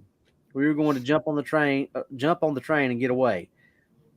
On two, all five of us ran like hell towards the railroad tracks. These creatures were chasing and so close. I'll always believe that the only reason they hadn't gotten us already was because Jack's plan threw them off. I think they expected us to run down the cleared path, but we darted off to the left that wasn't on a clearly defined path, but we knew where we were and were making a beeline through the trees heading for the railroad tracks. They were probably no more than 8 to 10 feet from us, and it was close. But the minute we got near the tracks, which ran behind and above the fast food place, those creatures stopped and were gone. They had retreated because we were now where other people were. I think we all realized that part now, but at the time we all felt that we still had to get away. We should have stopped if we would just have stopped when we reached the burger place. We would have seen that the dog things were gone and we were safe. We didn't stop. We all jumped the train. Jumping on the train is something we'd all done 100 times without any trouble, but we'd never jumped a train while being chased by huge creatures intent on killing us. Two of the guys jumped on the train car. Then when Kenny tried to jump on, he missed. We all saw him fall. The way he fell, he didn't fall clear of the track. In an instant, the train had severed his arm from his body. Wow, I didn't see that coming. The two guys that were on the train car jumped off and ran back. One of them finally did faint. It was from the sight of all the blood. I pulled Kenny away down from the spot on the hill. Jack ripped off his belt and made a tourniquet. Bobby ran with Dave to the burger place to get help. The guy from the restaurant came with a big bucket of ice and found Kenny's severed arm. In just a few minutes, the ambulance had taken Kenny away with the bucket. The rest of us were left behind to explain. Nobody believed us. They didn't believe a word of it. I think some doctor or cop said that a couple of stray dogs must have scared us, causing us to run. They all believed we made it bigger in our minds as a way of coping with the trauma of Kenny's accident. Bullshit. All 5 of us knows what happened. We all had nightmares because of it. None of us ever went into those woods again, even in the daytime. Even when we heard other kids talk about the area, we would warn them, even scare them off if we had to. We believed one day those things would get someone, and we believed that they did. Since our encounter, several people disappeared. One was an elderly person with dementia. One was a man known to be mentally disabled. Another was a young guy who had severe epilepsy, and the other were veterans assumed by others to have drug addictions. So nobody blamed the woods. I don't think anybody ever searched. Nobody ever connected our story to the disappearances. Looking back now, I wonder if they just didn't want to. Maybe because they knew if we really were telling the truth, people wouldn't be able to handle it, or outsiders would accuse the people in our town of being crazy, or someone would have to take action. Maybe nobody wanted to deal with it. They reattached Kenny's arm, but the surgery was far less advanced back then. His arm was mostly useless, and his arm stayed the arm of a 12-year-old kid as the rest of his body grew. He came back to school and seemed to be okay, but none of us were ever the same afterwards. We did our best to remain friends through the school years, but in high school, only 3 of us were still hanging out together, and after high school, it was just me and Jack. Jack went on to become a doctor, and I wasn't surprised at all. I don't know where any of the guys are now. I hope they're doing well, especially Kenny. Whew. That's another crap your pants kind of story. That's Well, and the thing is, them being kids, the authorities probably just wrote it off to kids being kids and being dumbasses running around on the railroad tracks at nighttime. I probably, but if I hadn't have had my encounter when I was a kid myself, I probably would do the same thing. Yeah. Yeah. I mean, that's a common adult response, or the common response, human response to something like that. You're like, yeah, whatever. You're just screwing around on the railroad tracks and you got hit by a train. Mm-hmm. Yeah. Right. Now you're trying to make up. And you're making up a story while you were doing it. Story. You lost your arm. Oh yeah, you were getting chased by monsters. I mean, because people don't want to believe in that, but when he follows it up with the number of disappearances in that area, to me that story just rings true. Yeah. Some stories you listen to it, you're like a little skeptical. I mean, Charles's story, that one just resonates with me too. Yeah. But I've heard a few stories, even people telling me like eyewitness encounters, that I'm like, okay, this sounds a little skeptical, but I have no trouble believing either of those stories. You know what I noticed though?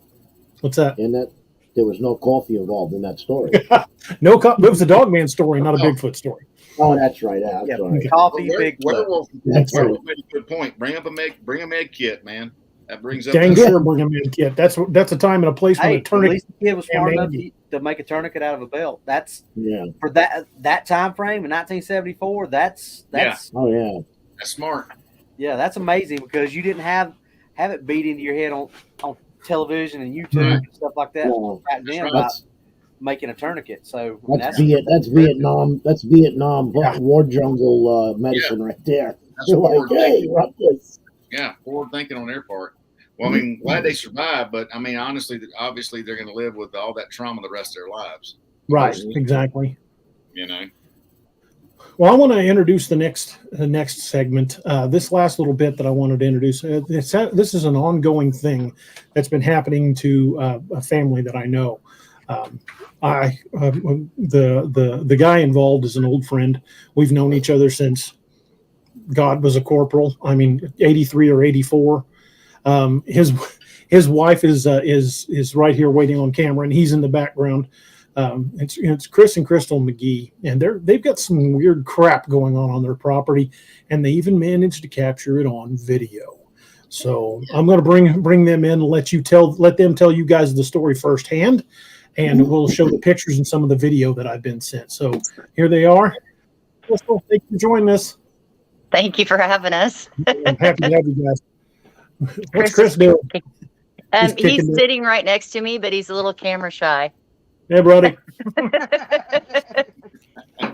So start from the this- beginning when this weirdness started happening. Okay, well, it started one Sunday afternoon. No, the tree first. I know, that's what I'm talking about. The tree, with a tree. And he's fascinated with Bigfoot. Would that be this tree? Yes, Oh. that would be the tree. Hello. There's a little And- closer Same view of reaction it. I did. The funny part about that is our dogs, we have 3 German Shepherds. And we just had them outside. We had just brought them in like probably maybe 5 minutes before this had happened. Mm-hmm. And our youngest one kept whining. And we're like, you just came in. So, So- there was just real quick though. I'm sorry to interrupt, but there was no storms or wind going on that day. No, it was that day that the heat index was like 104. It was hot. There was no wind at all. And this happened inside your dog run. Yes. And he let the dog out. Took the dog back out and he noticed the tree. He's like, honey, you need to come outside and look at this. You're not going to believe it. And I'm like, what? So I walked outside and I seen the tree and I'm like, what the heck happened? And of course, him being him, he said, it was that damn Bigfoot. Well, that's not a small tree. And I'm like, And and I I'm like, said this that's to weird. DA And when earlier we I walked saw it. outside, That ain't wind. it was, I'm like, it was kind of dusk and you could hear coyotes in the background, you know, and then it just got dead silent. And we don't live too far off the interstate. So you can hear the cars going and it was dead silent, like horror movie silent. What I think is the coolest, this is the most difficult to explain is I've dropped a fair amount of trees in my time, and Chris can tell you we used to burn wood because we didn't have central heat and air because my dad was a cheap bastard. But we Both of ours. burned wood through high school, and Chris, Must be I can't tell related you, to my father-in-law. I can't tell you the number of times that Chris helped me stock the wood box and split wood. But Yeah. this tree, I'll go back to the longer shot of it. It didn't just fall. If it had fallen, it wouldn't have caught in the crook of that tree. No. That's How the hell does that we're even like, we were happen without baffled. something doing it? So this struck up the conversation of you need to put those surveillance cameras that we have, you need to hook them up. I'm like, okay. So my daughter and I, we went out last Sunday afternoon, and we got them all rigged around our upper deck in our backyard. This So is they a were shot finding- from one of them, isn't it? Right here. Yes, that's the one facing our driveway and our shop area. Yes. Okay. So this video that my husband had sent you is the first night we had these up. Mhm. So the next morning I go downstairs and I look at their surveillance cam, see if anything was recorded. We caught anything because we have quite a bit of deer. Mhm. And I'm like, oh my gosh, Chris, come here. You're never going to believe this. And I showed him the video and he goes, what is that? I said, I don't know. I can't explain it. And I like to ghost hunt. I'm big into ghost hunting and all that stuff. So, but yeah, I was like, I can't explain this. I don't know. I don't know what it is, but we're going to keep watch on it. I've So watched the video that you guys sent me. I've probably watched it 100 times. And it's, when I first saw the tree break and Christopher started telling me about it, I wanted to think immediately. I wanted to think Bigfoot, but the video, yeah, the video It's- will speak for itself. But I don't know what the hell it is. I don't either. I have no explanation Part of me whatsoever. part of me wants to say paranormal, but ghosts don't snap trees and No. mash down grass. No. And our dogs will not go out after dark. Once the sun is completely down, they refuse to go outside. I'm going to And show the first snippet of video that you guys sent, and then we'll get on to the clearer one. But Okay. I'll show this one and let you talk about it. You coming down? Yeah. Cool. Yeah, just keep it over there. Here it is. It's right here. It's walking. It's walking. There it is. Walking. And there it goes. Yeah, that Did you one see it, doesn't show Doc? all of it. Oh, you That's can just see the it. first moving. minute I got. You mean play it again? Yeah. You coming down? Yeah. Cool. Yeah, just keep it over there. Here it is. It's right here. It's walking. It's walking. There it is. Walking. And there it goes. 3 or 4 of them. It was like, what is that? Now, in the other video, the clear video that I took from a thumb drive and put on the computer, it's a lot clearer. Well, the second one Chris sent is clearer, but I'm saving the really clear one for last. I like this one because it gives you a better view, and you can also see there's movement on both sides of the shed. Right here it is. Now I'm going to follow it. It goes this way. It's right there. It's walking. Holy! I mean, the fucker is. Pardon the French. Was that something running? Is there audio on that? No, there is. I don't have any audio on it. That's me talking. Actually, No, I'm like telling him, I'm like, see, there it is. There it is. I heard something running in the background. Was that you? Was somebody hitting the table? Oh, it was probably one of the kids. Oh, okay. What freaks me out is you can see something moving through the trees. And when it comes to Bigfoot, I've never been a huge proponent of the cloaked Bigfoot. But this isn't, when I first watched this, I thought maybe it's a ghost. But again, ghosts don't break trees. Ghosts don't mash down grass. Whatever this is, there's more than one of them. And you clearly see them moving in the trees. And folks, I'm getting to the good video here in a second. I want to build up. This one when I watched it blew my freaking mind. Now, you watch to the right of that shed, you're about to see something that I can't explain. I have never seen. I have no explanation.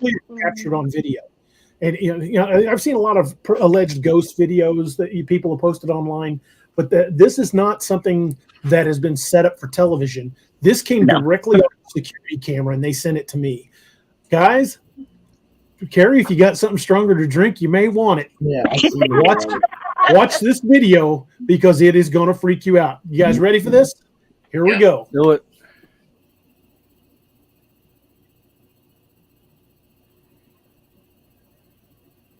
What the fuck is that? What is that? I see. That's crazy. You'll see it in the trees, and then you see it to the right of the shed. The one on the shed to the right of the shed is real clear, but whatever's in the trees is obviously behind some of the branches. You can see it moving. I'm going to play it again.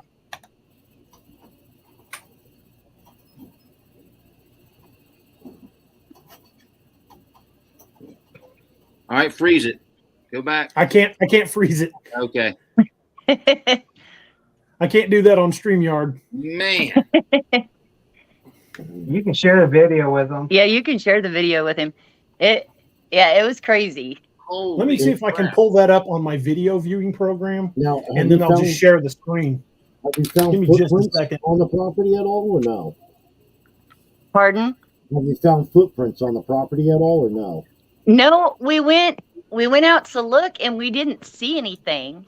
The dogs have been out there. But I mean, the dogs had been out there. As soon as we let the dogs out in the morning, they went directly over there. So it was like, DA, I think Stephen Bishop hit it.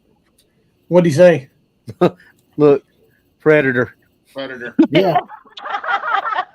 Yeah. Okay, I've got this called up on my my program viewer. I'm going to share the screen, and I'm going to bring that up, and I should be able to pause it. So here we go. I'm going to put that up. Watch. I'm going to move this slowly where you guys can see it. And you can see something manifest Right there. Oh, my. Right there. Okay. It just appears and moves off camera. And go back. It's almost like the cloud was there and it manifested in the cloud. Right. It's like it just appears out of nowhere and then becomes very solid. And then something else follows it. Yeah. Yep. There's like at least 3 one or other. 4. Yeah. And if you look right there, that looks like a humanoid shape. Yeah. I'll say my And if favorite that's a part of standard that video garage is door, you that's can probably see the 10 feet. Yeah, you Yeah, can you can see the feet. see bipedal movement on that thing. Yeah. Look at it. It looks like a person standing there. And then it changes. And there's clearly more than one. And Well, even man, right there, you see that might be something flaring on the lens right there. But I if you think go it's back over flaring. here, right there in the middle, you can see something moving in the trees. Yeah. It's think tracking that's from flaring. from Yeah. left to right. How high would that be? Where it starts flashing right there in the trees, how high would that be off the ground? Or is that even with the back of the shop? Oh no, that's higher than the shop. Like we can stand up 'Cause on our back deck, It and looks like it's it's probably going at a about eye downward level. trajectory, like it's coming from That high and picture going that down. It hits the ground behind the shed, and then it steps out. Yeah. Well, if you look right here, you can see both of them in the screen at the same time. There's Yeah. one that's just starting to disappear behind that tree branch, and that's when the other one's stepping out from behind the Yep. shed. Yeah, the one in the trees looks like it's higher than the peak of the shed. And the but- when the It is. clear one, well, that picture, the first picture he showed was a picture from my phone, right behind the camera during the daylight.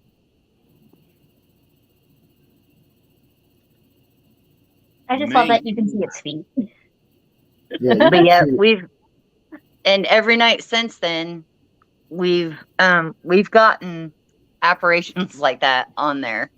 Hey, Dan, look right above, right where you got it paused right there. Look right above where the numbers at, where it says Monday. Look, move the slider. There's one up the top too. Yeah, it See looks like it. that it might looks be a like- bug or a lens flare. Yeah, I think it's flaring. That's what it's doing. I don't think that's one up there, but there's definitely something in the middle of that tree and to the right of the shed. Yeah, there's something by that shed though. You could see it. Just there's two of them. And that just happened on Monday, didn't it? And that says 8/8/22, right? Yeah. Yeah. Yep. Man. I could give you a good possibility. What I think I think what's happening is, I think their hair, because me and DA have talked about this, their hair is hollow, and when they're out in the, especially out here in Florida, when they're out in the swamp area, they actually take on all the colors of the foliage around them, and you have that light right by the shed. Is that a high powered light that's by the shed? It's a security light. It only comes on at night. Okay, I think that it's that light is reflecting off of their Hair. Because of the clear shafts Right. of the hair. and it's rejecting, it's flaring back onto the camera, which giving the image in the trees. Which would also explain why it's hard to get one on a camera. Right. On a And I picture. think that is real. That's right by the shed. That's walking. Well, that's why you're getting that that's white even in blur. nature. Polar bears are that way.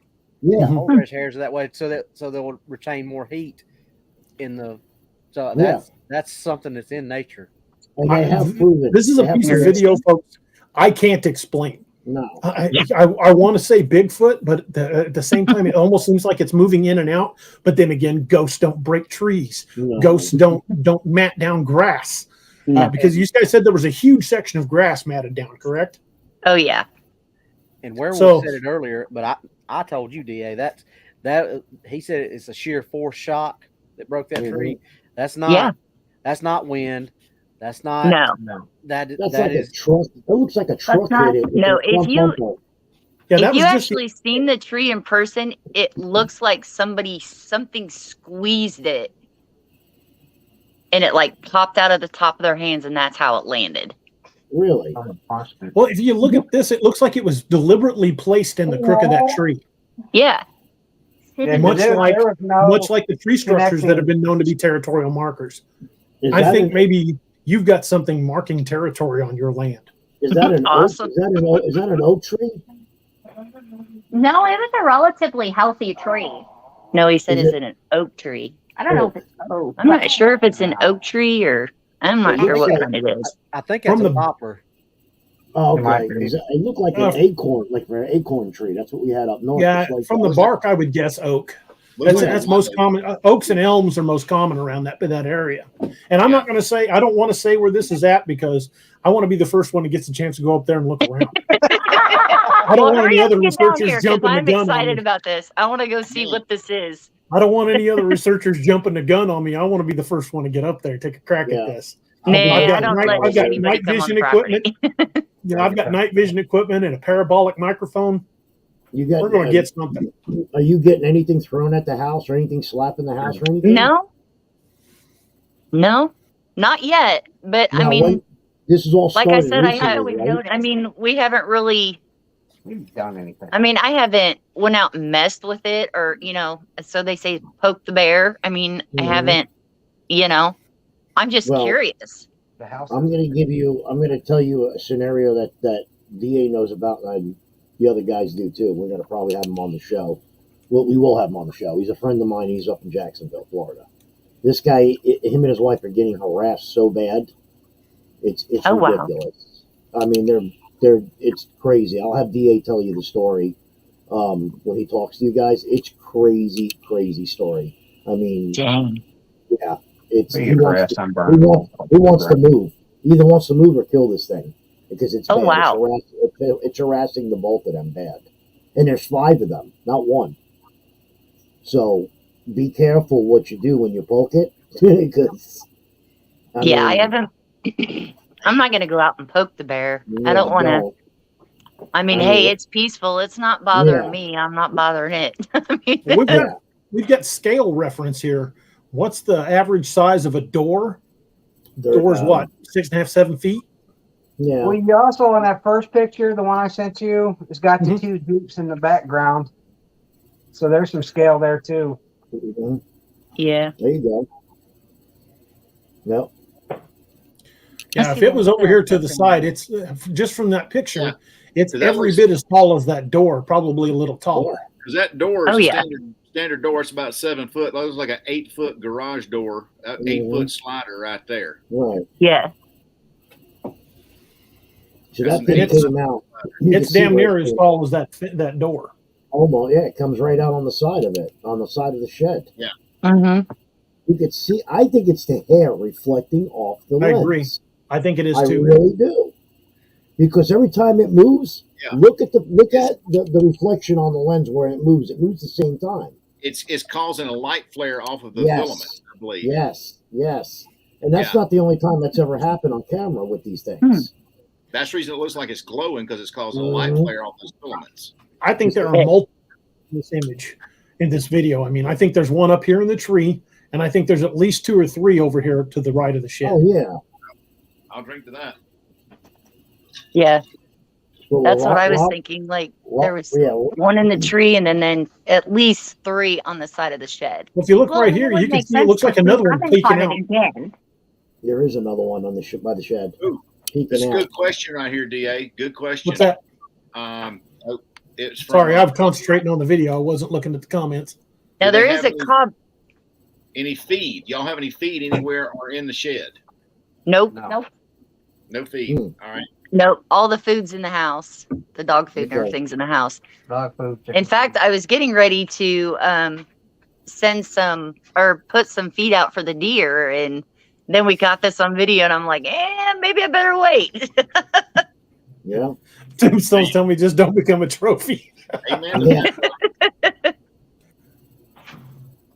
Yeah. Well, that's not in the plan, so. That's some Bigfoot somewhere saying, that there is a D.A. Roberts. I got you. I see you, you son of a bitch. I'm going to get you. Always talk about me on the air. That's cool. Oh, goodness. But yeah, it's very interesting, to say the least. Definitely. Yeah. I mean, there's pictures, like I said, there's pictures down here, and DA seen them, Doc seen them. These things are so hard to see. You could be standing a foot off the tree line. This thing is right there in the brush. Well, and it's crazy. We have some kind of a noise, a grunting noise almost. This is the picture. Now, I'm sorry, what's your name? I'm sorry. Crystal. Now, if you look at the bottom of this old garage, what do you see there in that opening?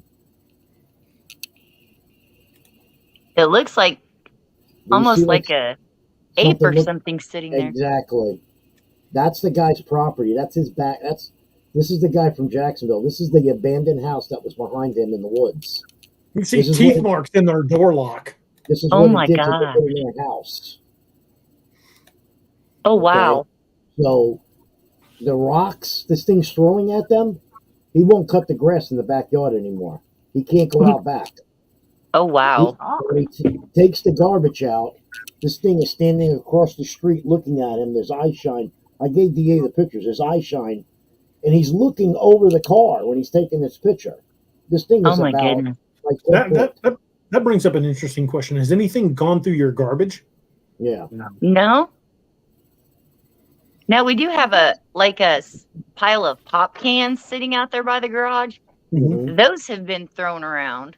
once. That could have been raccoons though. But yeah, exactly. That's and that I was always try before to we look got for the an cameras put up. explanation that's So, normal. But and we've Yeah, gotten activity just about every night. So I mean, I'll tell you it's this: you want to do an experiment? sure. Okay, get a can of peanut butter, a Okay. jar, a plastic can with a plastic lid. Okay, leave it the way it is, leave it tight, and don't unloosen it, and put it out by the shed, and leave it there. Okay. If something unscrews that can, it ain't a raccoon. I can tell you that. Oh no. And if you see finger marks with the fingers dipping in and eating it, that's what everybody does when they put the peanut butter out. Just I to don't know prove that a I'd want point. to put food out near my house. No, but I mean, if you want to know what it is and you want to get a good answer, one can of peanut butter, I don't think it's going to kill it. It ain't going to. Dude, I know. I don't think she needs the can of peanut butter with Well, I'm this. just saying, if you wanted to do it, you get it. Yeah. I mean, you'll get a good idea. I think we've already progressed beyond Yeah. the can of peanut butter at this point. Yeah, the funny thing about it is right there where that stuff's happening, we just laid a tarp down the day before, right in there, because we're getting ready to stack wood for the winter.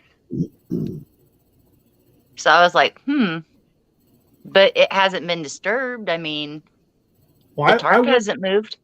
I will say you guys have probably in my entire time, you guys have probably the top 5 in the top 5 of videos I've ever seen in this field.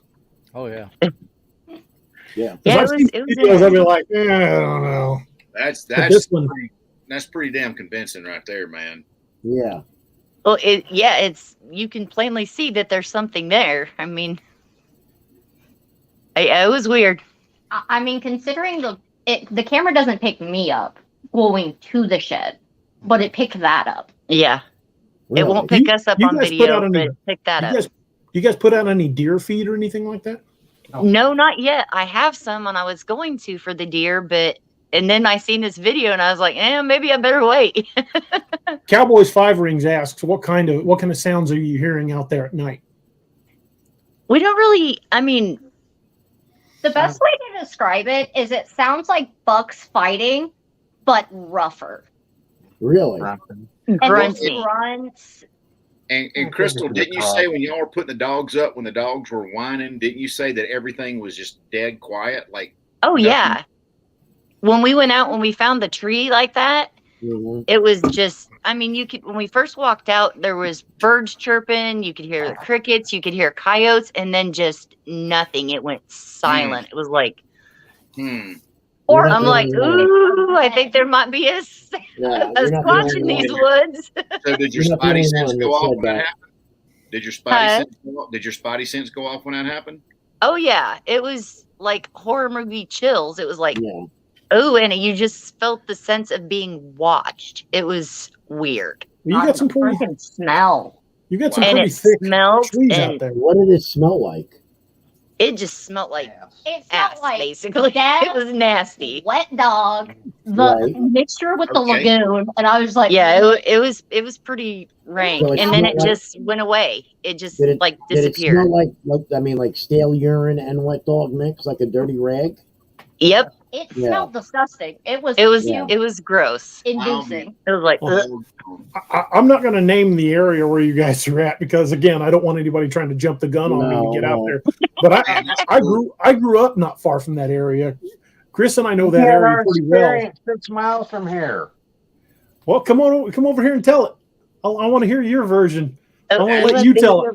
That way, people don't think it's just me spinning yarns. Oh, you were spinning yarns. All I remember, and please remember, I've got a little bit of brain damage going on, so I may not get everything exactly correct. But we were 16? I was a year younger than you. You were 16. I was 15. You let me what? You're only 6 months young. Anyway, you can go. We were out at my parents' house, which includes directions out there is turn off the gravel, so it was way back there, and we're 6 miles from there. Yeah. And then we left the house. I don't know, it was like midnight, 1 o'clock, and we had 2 other of our friends with us, and you were in the back of the truck because you didn't want to get cozy with them, and I was driving, and I just remember all of a sudden the back end of the truck went to the left, and you tried to come up and be with us. Yeah, that was right down there by that slab creek too. Yeah, concrete slab crosses that little creek. Yeah, big dent in the truck that I got in trouble for. Scratches in the paint that I got in trouble for. Yeah, you didn't hit anything; it hit us. Yeah, I know. I've hit deer. I've had deer hit me before, and it was a lot harder than that. And yeah, we stayed in town that night. Yeah, I stayed at my house. My dad's like, "Well, who the hell are all these kids? Why are they camping in my living room?" Because we're not going back to Chris's, Dad. No. It hit the rear quarter panel of the truck and slid the bed sideways. Yeah, and it was a '68 Chevy pickup. Yeah, it wasn't a light truck. No, It wasn't like a little Ford Ranger. It was a '68 Chevy. That weren't no whitetail. That wasn't No. whitetail. No. Yeah, I tried to come through the back glass. Yeah. Almost succeeded. Damn near did. Man, Yeah. that's crazy. If you guys have read any of the short stories I've written, you guys have read the one called, seen the one called "The House in the Woods."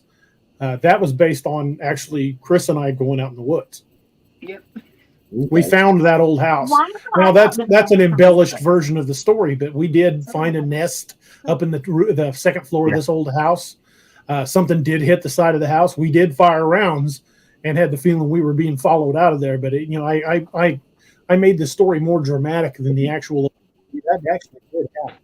It's on a real story. Oh, you never said that to us. You never told us that. That's crazy. Yeah. I didn't want to mention that was based on a true story until I had permission from Chris, and he's like, "I don't give a shit." Yeah. I don't care about much. Never done. Doesn't believe in much either, but boy, he believes in those videos. Yeah. He believes in his I don't blame Bigfoot. him.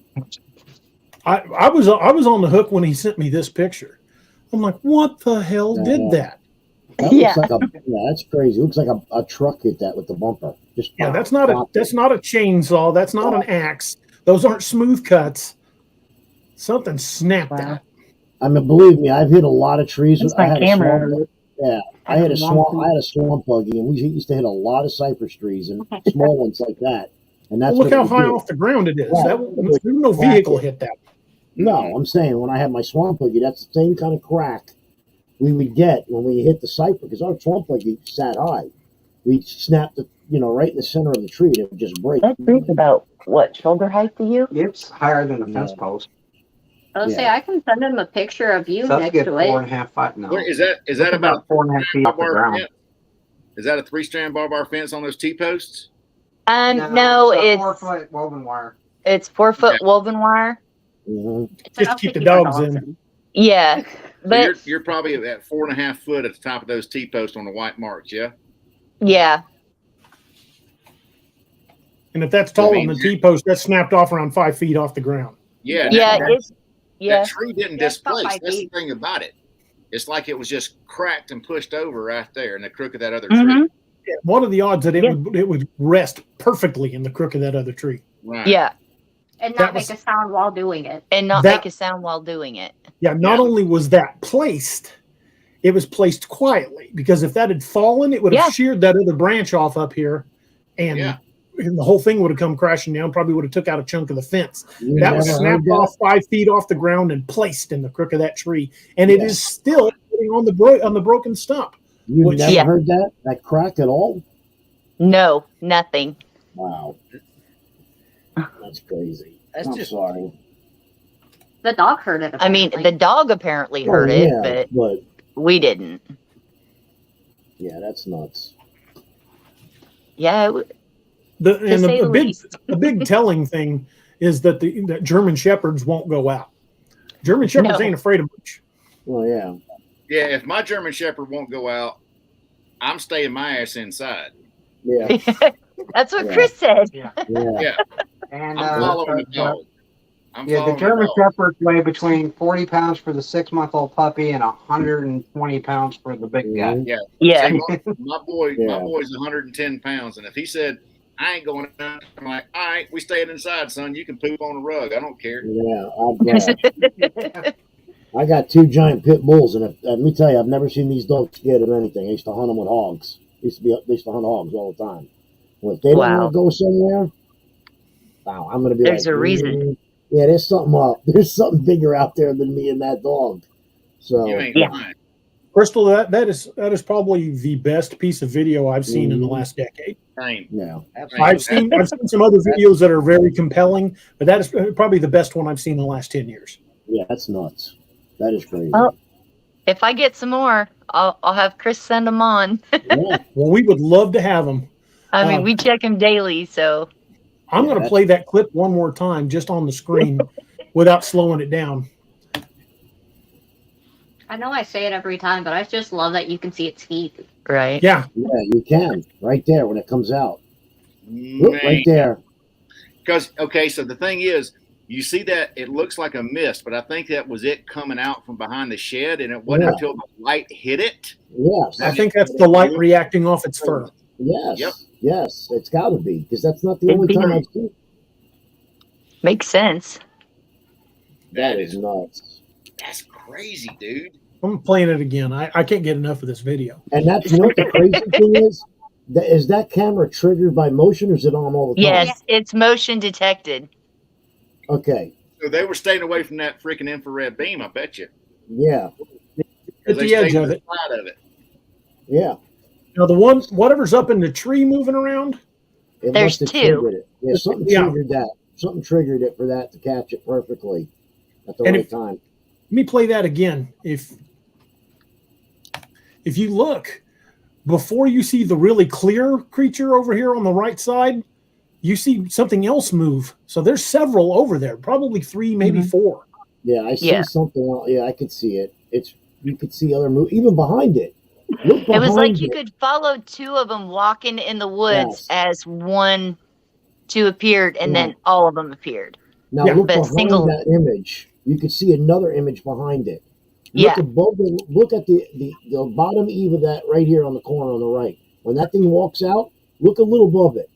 Right. Keep going. Right there.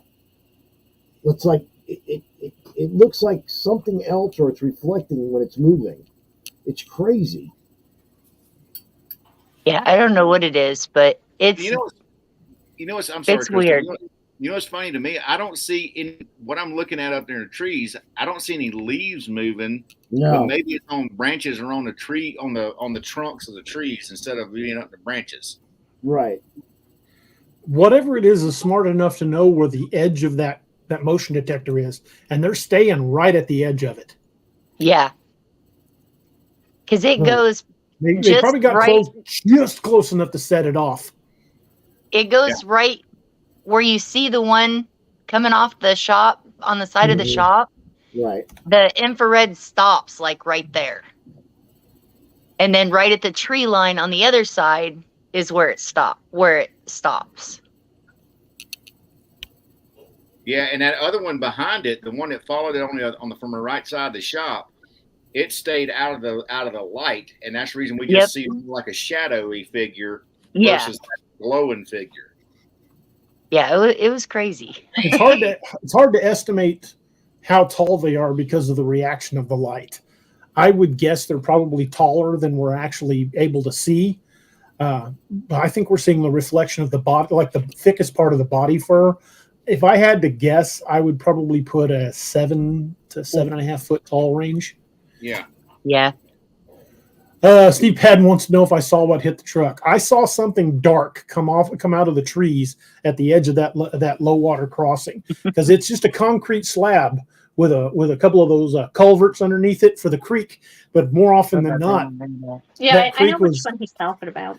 that creek was up enough where you were generally pushing some water. We used to go through that all the time when there's 2-3 feet of water over that low water bridge. But at this particular time, there wasn't any water over the slab. We were just slowing down to go across the slab, and there's trees on both sides except for where the creek goes. And just as we were about to hit that slab, something dark hit that rear quarter panel of the truck and almost pushed us off into that creek. Dang! If Chris had not been a good driver, we'd have went off the side of that creek. So you don't even know what hit the truck? No, I didn't. I just saw a dark shape. Oh, nice. Wow. Whatever it was good size. I mean, it hit it like a linebacker would. It drove a shoulder into it because I just saw this hunched over dark figure, boom, into the side of the truck, and then the truck spun sideways. Whose truck was it? It was Chris's truck, a '68 Chevy. Well, that's a little bit nuts. Sorry. Dang. But he got in trouble for all the damage. For everything. He got trouble for everything. Ryan William Roll says, that's Fred's cousin. He says, yo, DA, I'll send you pictures of what happened to me and my best friend. Send them over to my email address at daroberts@daroberts.net. Dang. That's nice. Danielle's on. She was on a couple weeks back. Hi, Danielle. She's a fantastic show. Hello from Canada. Thank you for jumping in with us. Crystal, I'm still stunned. I am too. Like I said, it's the best piece of video footage I've seen in a very long time. Yeah. It kind of freaked me out. I'm like, no, did we just catch that? Yeah, Yes, because I remember the string of curses that left my mouth when I seen it. I was like, what? And it's not like a what's that? definitive, side profile Patterson Gimlin image, but there's clearly something physically in that image, and it's staying at the edge of that light. And I think what Anthony was saying is correct. I think we're seeing the light react to the oils and the clear hair. I agree. And it was avoiding that infrared beam, and since motion activated light, because they can see on a different spectrum than us, and they can see where that beam is. So they're skirting to a 180 off of that beam. Yeah, well, and it makes sense because we haven't caught it again. Yeah, we haven't caught that exact same thing. I mean, we've caught stuff, but not the exact same thing. Yeah. We've caught Did similar you stuff. not say that was like the first night y'all had those cameras up? Yeah. too? That was the first night, since we've been here. So they weren't used to that infrared beam being there. You might not get a good image again. And Anita Bryant says if they were in the trees, there'd be all kinds of movement. They're heavy. Not if they were little ones. I mean, younger ones. Well, I've seen at the zoo here in Springfield, they had what they called Monkey Island, where the monkeys were all on this little island surrounded by water. And I've seen good-sized monkeys going through the tree without shaking a leaf. Yeah, we got it here. We haven't. Can I show the video again, please? Yes, I can. Let me. I'm gonna tell you what. Like my daddy used to say, if I don't light your fire, your wood's wet. Come on. Yep. That's a fact. Right there it is. I'm going to start it from the beginning and let it roll, and then we'll just kind of go back and stop it at certain points. Oh hell, here we go with the damn date Oh sign. God, yeah. Sorry, I'll get off of it. Can the mods kill that dating site, please? Yeah. Oh, jeez.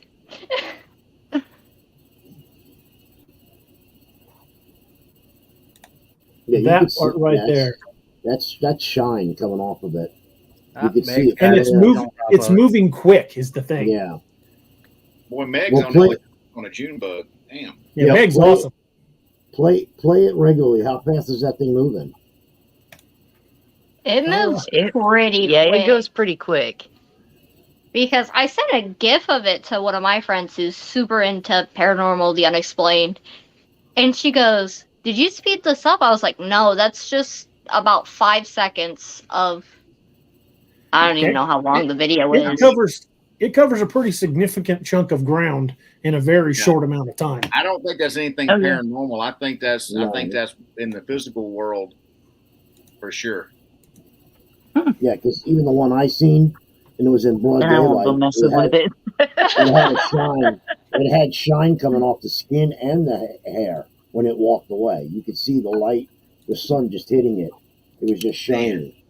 So imagine that light hitting it with the oils on it. It's like a mirror. Now that we're talking about when I said something about polar bears, I'm thinking about a show that I saw where they were watching polar bears at night with night vision goggles. Oh, That's yeah. what it looked like. It would flare up. It would flare up Yeah. because of the I seen that too. I'll be It would do the same thing. Yeah, Yeah. it just hit me when I was talking about it. Yeah, because I knew I'd seen something like when you started talking about that. When they were watching them at night with night vision goggles, you know, the way that pulls in ambient light so you can see, they almost glow like that because of their That's hair. crazy. Cowboy Five Rings wants to know is there a hill behind the trees? That's a good question. No. Nope, it's all flat back there. Man, I cannot wait to get up there with my night vision gear and that boom mic. Yeah, a couple of I think 458 SOCOMs behind you. Yeah, I think Ex Machina crew expedition might be in order. Da. I think you are correct. Come on out. I think we could. Yeah, thank you, Chris. I just invited myself, but I think that'd be kind of cool because we could. Hey, I'll be right out there with y'all. yeah. I'll be on the roof with the bipod with the 458 watching you guys. Don't worry about it. I got you covered. That'd be a hell of a live stream right there, man. Yes, it would. I'm gonna stand on the back deck. That's fine. You can pan up. Where's Anthony? There he is, right back there. Anthony's in the top. Anthony's in Yeah, the I'll be top like back this. there. Yeah. I'm just waiting for you. Stephen Bishop says be sure to wear a GoPro. Yeah. Yeah, you'll see I a lot keep of telling Mom we need to get them. Yeah, What I want to get is a drone, a 4K drone. I just don't have the money yet. They're not expensive, those GoPros. They're cheap. Yeah, my finances are stretched tighter than a bug's ass over a rainbow right now. Her daughter. My grandson wants a drone. Yeah, the GoPros are pretty cheap now. I mean, they're not that expensive now. I mean, they used to be over $100. Now they're not even close to $100 anymore. Yeah, my next purchase is unfortunately going to be something with 4 wheels that folds up and goes in the back of the car. Mm-hmm. That'd be cool. They got some cool stuff. I found a off-road capable wheelchair, so I'm still going to get out there. But I've got to come up with the money for it. Just get you a 4-wheeler. That would be nice. Hey, do you have? I got one of those out here. I got one of those. Or a gator, side-by-side gator. Yeah. You have a game cam out there at all? We do not. No, we don't. Chris was gonna put cameras, game trails or trail cams what. up, but he hasn't yet. How about? We've got to find him. How about We moved here in March, so the end of March, so And then I got. we still got stuff packed. We unloaded the truck and then I went to work. I got a badass trail cam if you guys want it, and I'll send it to you. Okay. Oh, that'd be cool. I mean, it was given to us by Doug Highcheck. And I haven't used it really yet. I've been messing with it to get used to it, but it's the one he designed. He was the producer on the Discovery Channel History when he did the Bigfoot expedition stuff. Uh-huh. So I'll send it to you. I'll have DA give me the address and I'll mail it out to you guys. Oh, cool. So yeah, I was gonna send the video to BFRO and see what they thought too. oh, you'll have a bunch of Don't give them a chance to beat me out there. I won't. I won't. We've known each other too long for that to happen. Yeah, no, we'll give you first crack at it. Awesome. Maybe we can shoot a documentary out there. Yeah, as long as my daughter and I can go out there with you and absolutely. do it, we'll be good. We'll be cool. Because if it's not Bigfoot and it's something paranormal, that's right up my alley. Yeah. Awesome. Doc, we bringing plate carriers. Oh, I like you bring. Yeah, I'm wearing one. I'll be on the balcony. Don't worry about it. Build me an up armored wheelchair. DA, I can trailer out my Razor, man. My side by side. Yeah, I mean that's crazy. You got that activity, you know. Hey, I could probably make a mount on your Razor, Doc, where I could stand in the back. Make a mount for the pencil mount up on top of it. There we go. Yeah. We could throw the belt fed up there. Even better. Do some damage. We're gonna get out there. She's gonna go. What? All these guns out here. I want to get out there with my thermal. I really do. Yeah, you have to. You have to. Yeah. Doc's got some NVGs. Yeah, I think we could do a really good early evening into the night investigation and see what we can find. Well, and this was around, what was it? Midnight, 1 o'clock, like 12, 1 o'clock at night. So we'll cook you dinner. Yeah. That's just let Chris know. Anytime. Chris knows I'm a sucker for any time somebody's lighting up a barbecue grill. He said we could throw something on the grill. You might get some activity with that. This is a good question, y'all. Have you done a background check on the land, Crystal? No, I have not. That has been brought to my attention by some family. They're like, you need to do some background because I have Native American in my blood. So they're like, you need to do some background and see what's going on because there's a lot of history there in Missouri. And I'm like, yeah, there's also a lot of mystery too. Considering which river you're close to and what highways, that was Osage land. Okay. Yeah, we're close. Can you That was imagine what Osage. the background check would have turned up on my parents' property? With that, Yeah, with that altar we found in the woods. Yeah. Holy crap! Well, and we're about 6 miles from that. So I would love to get permission from whoever owns that land now to go out there and see if that altar's still there. It was They're too heavy cool. for us to move. Chris has met him. How close are your neighbors? You have neighbors around you? We can't see them. We can't see him. Have you met any of them or no? Oh yeah, we've met all of our neighbors. They're really cool. Now, have you ever maybe brought this up to them and asked them if have they seen anything crazy around? Oh that no. area?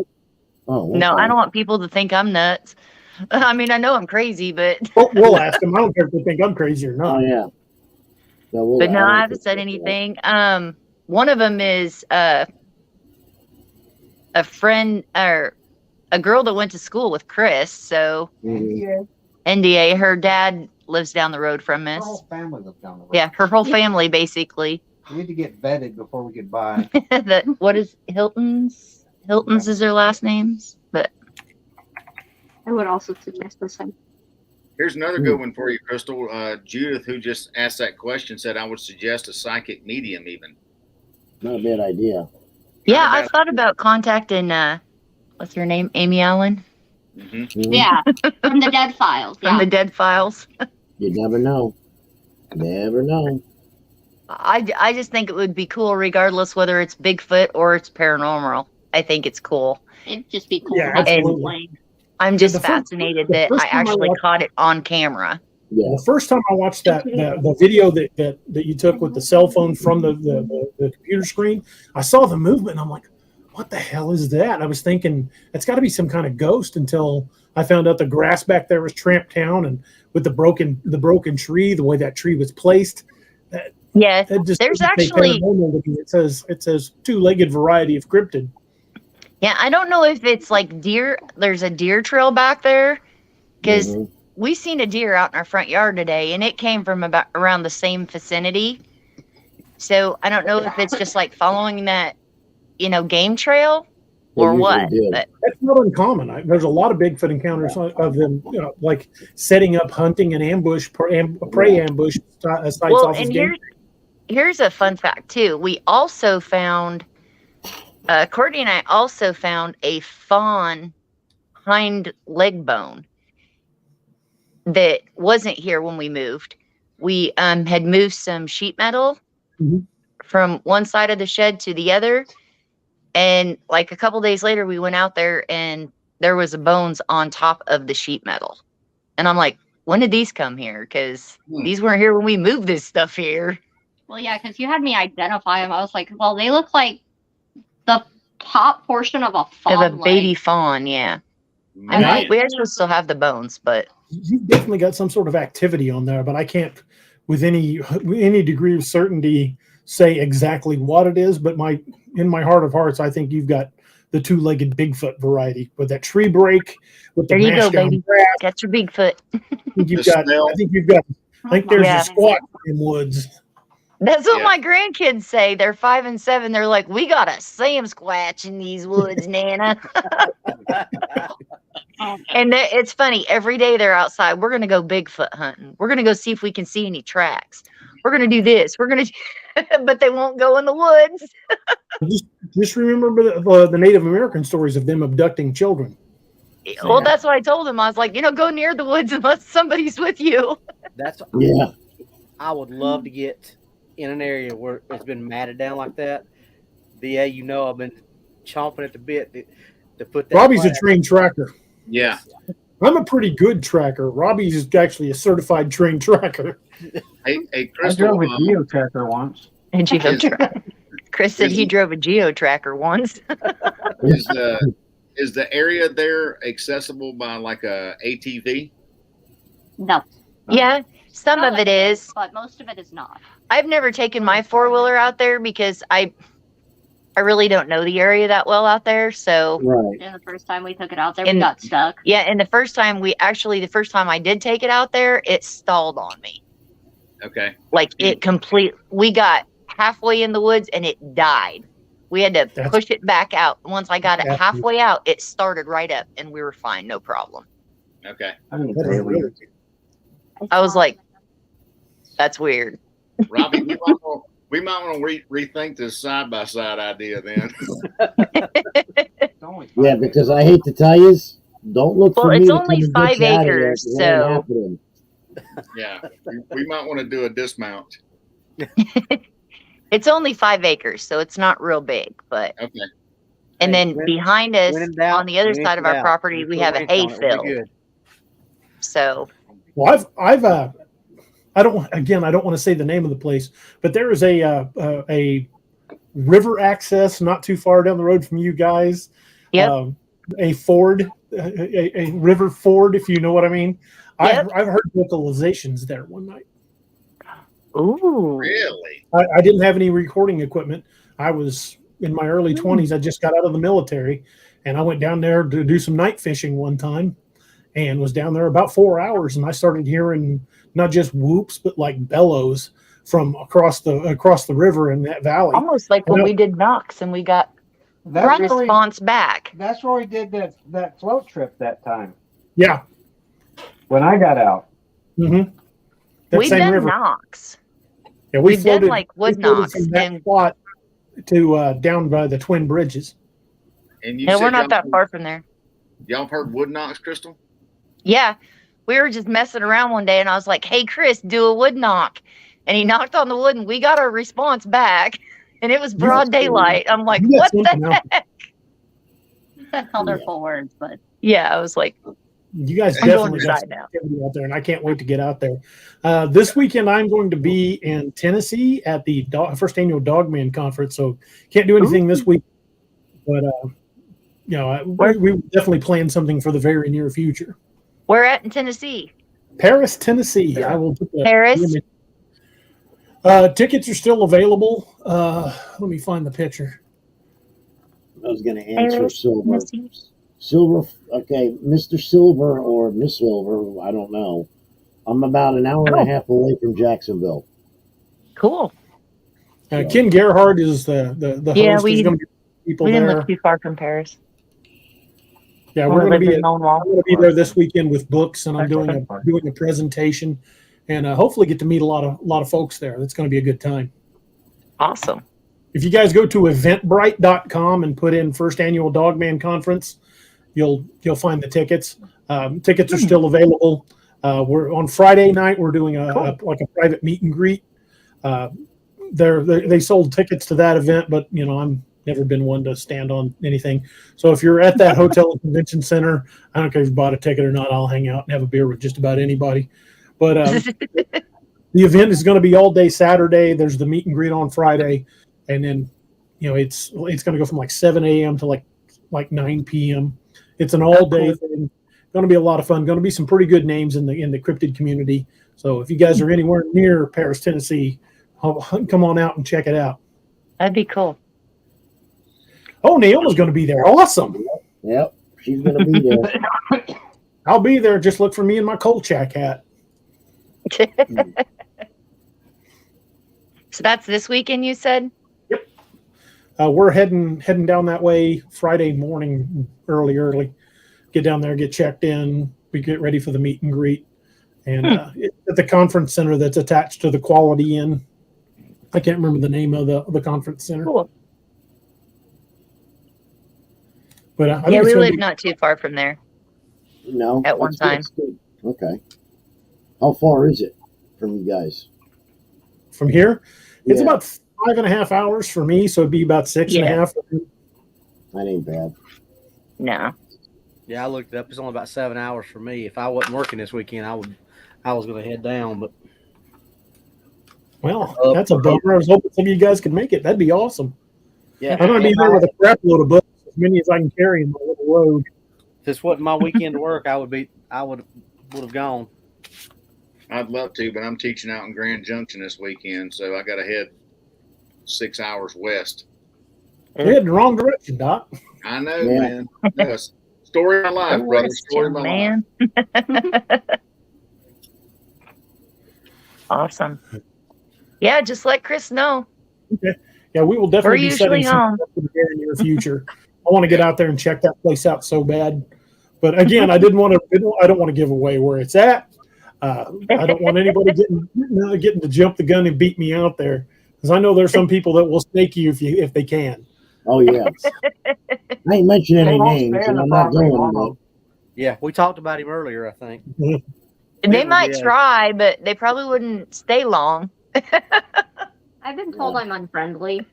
My dog's equally as unfriendly. Yeah, we have some pretty unfriendly dogs, so the neighbors don't really like coming over. So that's a good thing. That's the best kind of dogs to have, then. Yeah. Yep. Right. I had that same problem with my land. No one came on it. I think there's only like maybe 3 people that can just kind of walk up to my door and not have any problem. Right. Yeah, they like the UPS guy though. He brings treats. Yeah, that's weird, isn't it? They always do. I want to be out in the middle of nowhere, like the guys from Secondhand Lions sitting on the porch with a shotgun. Yeah, and the guy comes up to, hey, you want to buy a Bible? Yeah, that's going to be me when I'm older. Yeah. No, take your Bible and go bye-bye. Exactly. Yeah. I got one on my phone. Yep. Got a free one with my dog. Why would I want to buy one? Yeah, we got a free one with one of our dogs. So. Did you really? Yes. With our youngest, with Chris's service puppy, we got a Bible with a Bible came with her. Cool. That is awesome. I'm like, Sibby, you got your own very own Bible. We are rapidly approaching the 3-hour mark. We're going to start wrapping things up. Well, thank you so much for coming on and sharing that video with us. Yeah. Again, that's probably, like I said, that is probably the best piece of video I've seen in a very long time. If you guys get anything else, you hear anything, even if the dogs are just acting weird, just keep me informed. After we get this conference done, I'm hoping I can get up that way and organize some stuff and come up and check it out. Awesome. Anytime. So I don't actually have to read it. Be spiritual and lazy. Thank you. Google Foxtrots, we need to get with you before November, December, and set something up, see if we can get them on film. My family has 150 acres that butts up to Jennings Forest and 7,500 acres that the military closed off. That'd be a great place to do a documentary. I guess she's is it a he or she? I don't know. Just Silver Foxtrot. Yeah, she's about an hour and a half drive from me. That'd be cool. That ain't bad. Robbie, get your ass down here. So can I close out of this? Okay. Charles, thank you for sharing your story with us. That was an awesome story. Crystal, Chris, you guys be safe, be careful, especially when you're letting the dogs out at night. Keep an eye on the kids. And like I said, if anything else happens, keep me informed. And after I get this show behind me this week, then we'll see if we can't get something planned so I can get up there.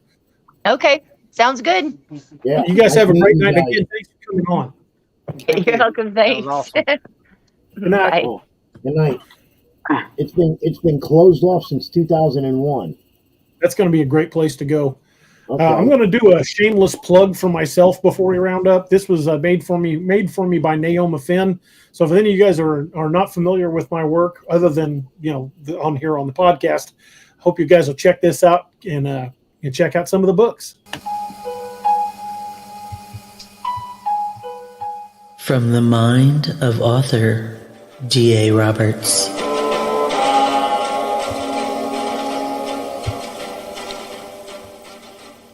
Cryptids. Lakeview Man. Apex Predator. Codename Wild Hunt.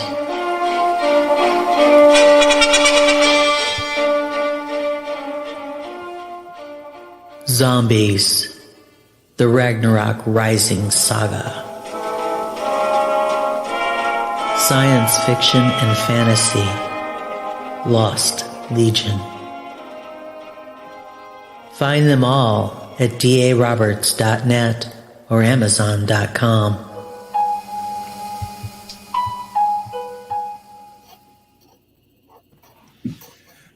So I hope you guys will check all the books out over at daroberts.net. The newest book in progress is called Man's Marauders, and it's over halfway done. I hope to have it done in the next week or so, maybe 2 weeks, depending on how things flow. I can't always sit down and write 5,000 words at a setting as much as I would like to.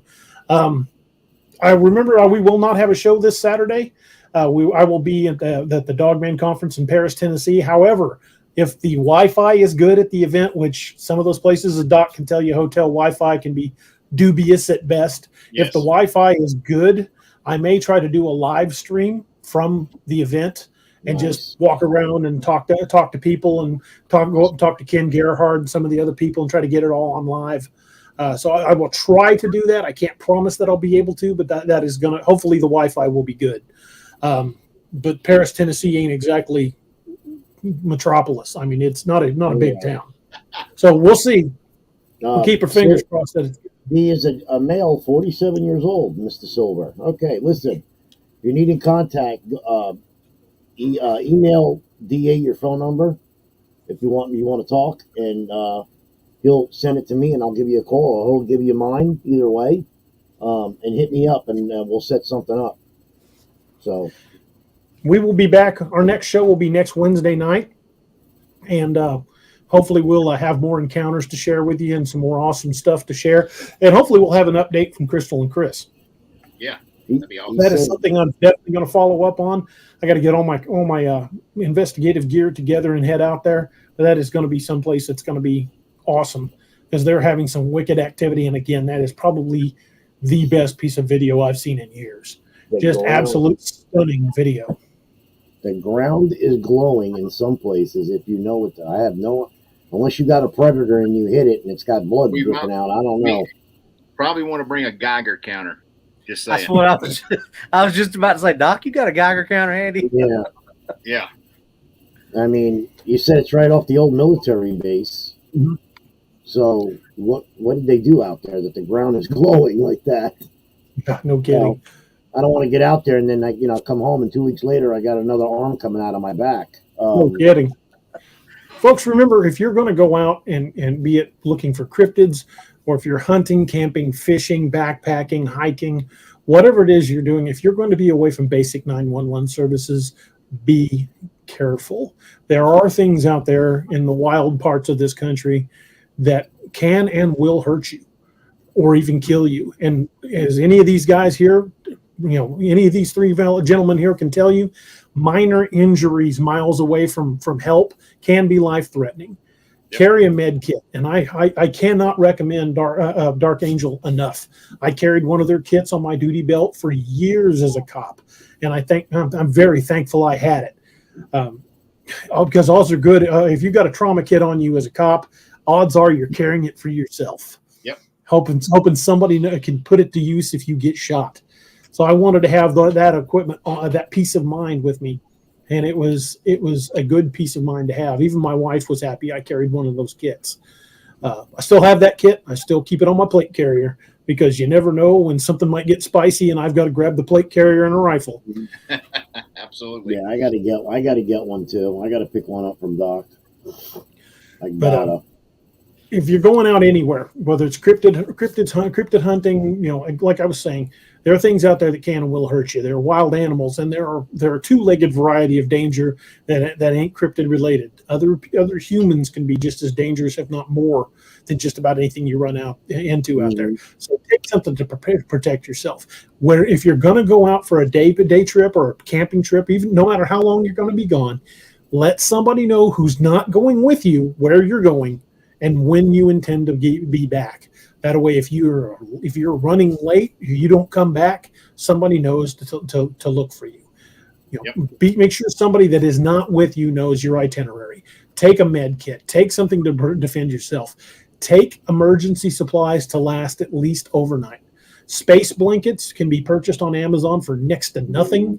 They're dirt cheap, and those are lifesavers. They're just a little sheet of Mylar that you can wrap around yourself and will keep you warm. Take the essentials. Be prepared. Somebody in a pinch too, if need be. Exactly. Yeah, you can lay one of those pieces of Mylar out on the ground, put some rocks on the corners, and a helicopter will see that for a long distance. And just saying Mylar, if you got a good enough one, it'll hide you from thermal. Yeah, it does. So just saying. Good to know. Well, we know why the ground is glowing out there in Jacksonville at that old military base. You just keep nukes out there? That's probably it. Yeah, that's probably why, man. Well, something I always say, DA, and you and I have said this many times before on many shows, hope is a poor strategy. That is a fact. And another thing if you guys are going to be out doing, even if it's just day pack camping, go on Amazon or go to Walmart. You can get them for about $20. It's called a life straw. And you can plug that right into a nasty source of water. You can drink straight out of a swamp. That filters out even mild radiation. And it's good for about 100,000 gallons of water. One of those in your pack can be a lifesaver. Yep. Hydration is essential. I've got one in my bag and one in the back of my car. They're a dirt cheap investment, $20, and again, 100,000 gallons of water it'll filter. And they make ones that you can put straight into the line on your Camelback. Yep. Fill your Camelback straight out of the lake. Put that filter on, just drink straight out of it. And like what 0.99% of the microns, Doc? I mean, it filters out bacteria, protozoa, and viruses. So it's more than a filter; it's a purifier. Yeah. And the best thing about that is it tastes a hell of a lot better than iodine tabs. Oh yeah. Amen. Or boiling your water to have something to drink. Life straw, a couple of Mylar space blankets, basic survival equipment. If you're gonna go out, be prepared. And because your cell phone ain't gonna work in a lot of these places, and not all of us can afford a sat phone. I would like to have one, but I don't have one yet. So just be prepared. You guys to come home safe. We want you guys to stay part of the family here at DAX Machina. We love hanging out with you guys. We love bringing you guys videos like we did tonight, bringing you the stories we had tonight. Thanks to Charles and everyone else that sent stories in. You can send stories to me direct if you want them shared. Let me put the banner up. You can send me stories directly if you want them shared on here, and you can contact us right here at DA Roberts at daroberts.net. Or if you prefer to write them out and mail them, which I know a lot of people are still old school, you can send them here to P.O. Box 4614, Springfield, Missouri, 65808-4614. You can mail us direct, throw us a postcard, shoot me a letter. You can email us at daroberts at daroberts.net. Don't forget to like, share, and subscribe to the video. What happened to him? Where'd he go? DA, what happened, man? Where'd you go? Poof, he's gone. There he is. Well, hey. Intermittently. There she is. What happened? I went to click on something and it just disappeared. The government, that's what's doing it. See, they know. See? I was saying head on over to Dark Angel Medical. We played the commercial earlier, and now we got the live guy right up here above me. DarkAngelMedical.com, best in the business. And you know what is the absolute best about Dark Angel Medical? Not only does this goofball up here keep track of all the lives you've saved, he has the Kit for Life guarantee. You use that kit to save a life, even your own. Document it, get a hold of Doc. They replace the contents of the kit for free for life. There's no better peace of mind to have a emergency kit that can save a life. And God forbid you get a bad cut out in the woods, take something that you can use as a tourniquet and use an actual tourniquet, a cat tourniquet. Doc, my brother, preach to the choir here. You know, don't buy your crap off Amazon or Fleabay. Get it directly from us because we'll have documentation of it. We'll make sure, and we stand behind that. We are now, I proudly say, at 155 saves. So I have replaced 155 med kits or their components over the last 11 years. And that's another 155 people walk around another birthday that a redneck from Route 2 Seminary, Mississippi had. So I'm pretty doggone proud about that. And if y'all have questions about it, you got our website right there. Just shoot me an email, shoot us an email, and we'll get you fixed up. Not only do we sell those kits, we teach you how to use them and how to save lives. And that's knowledge is power. And that's the most important thing out there is that knowledge, because you can't take that to the bank. And I'm going to tell another little story here on Doc. I know a lot of you guys have asked about when you're going to have when's he going to have training in your area.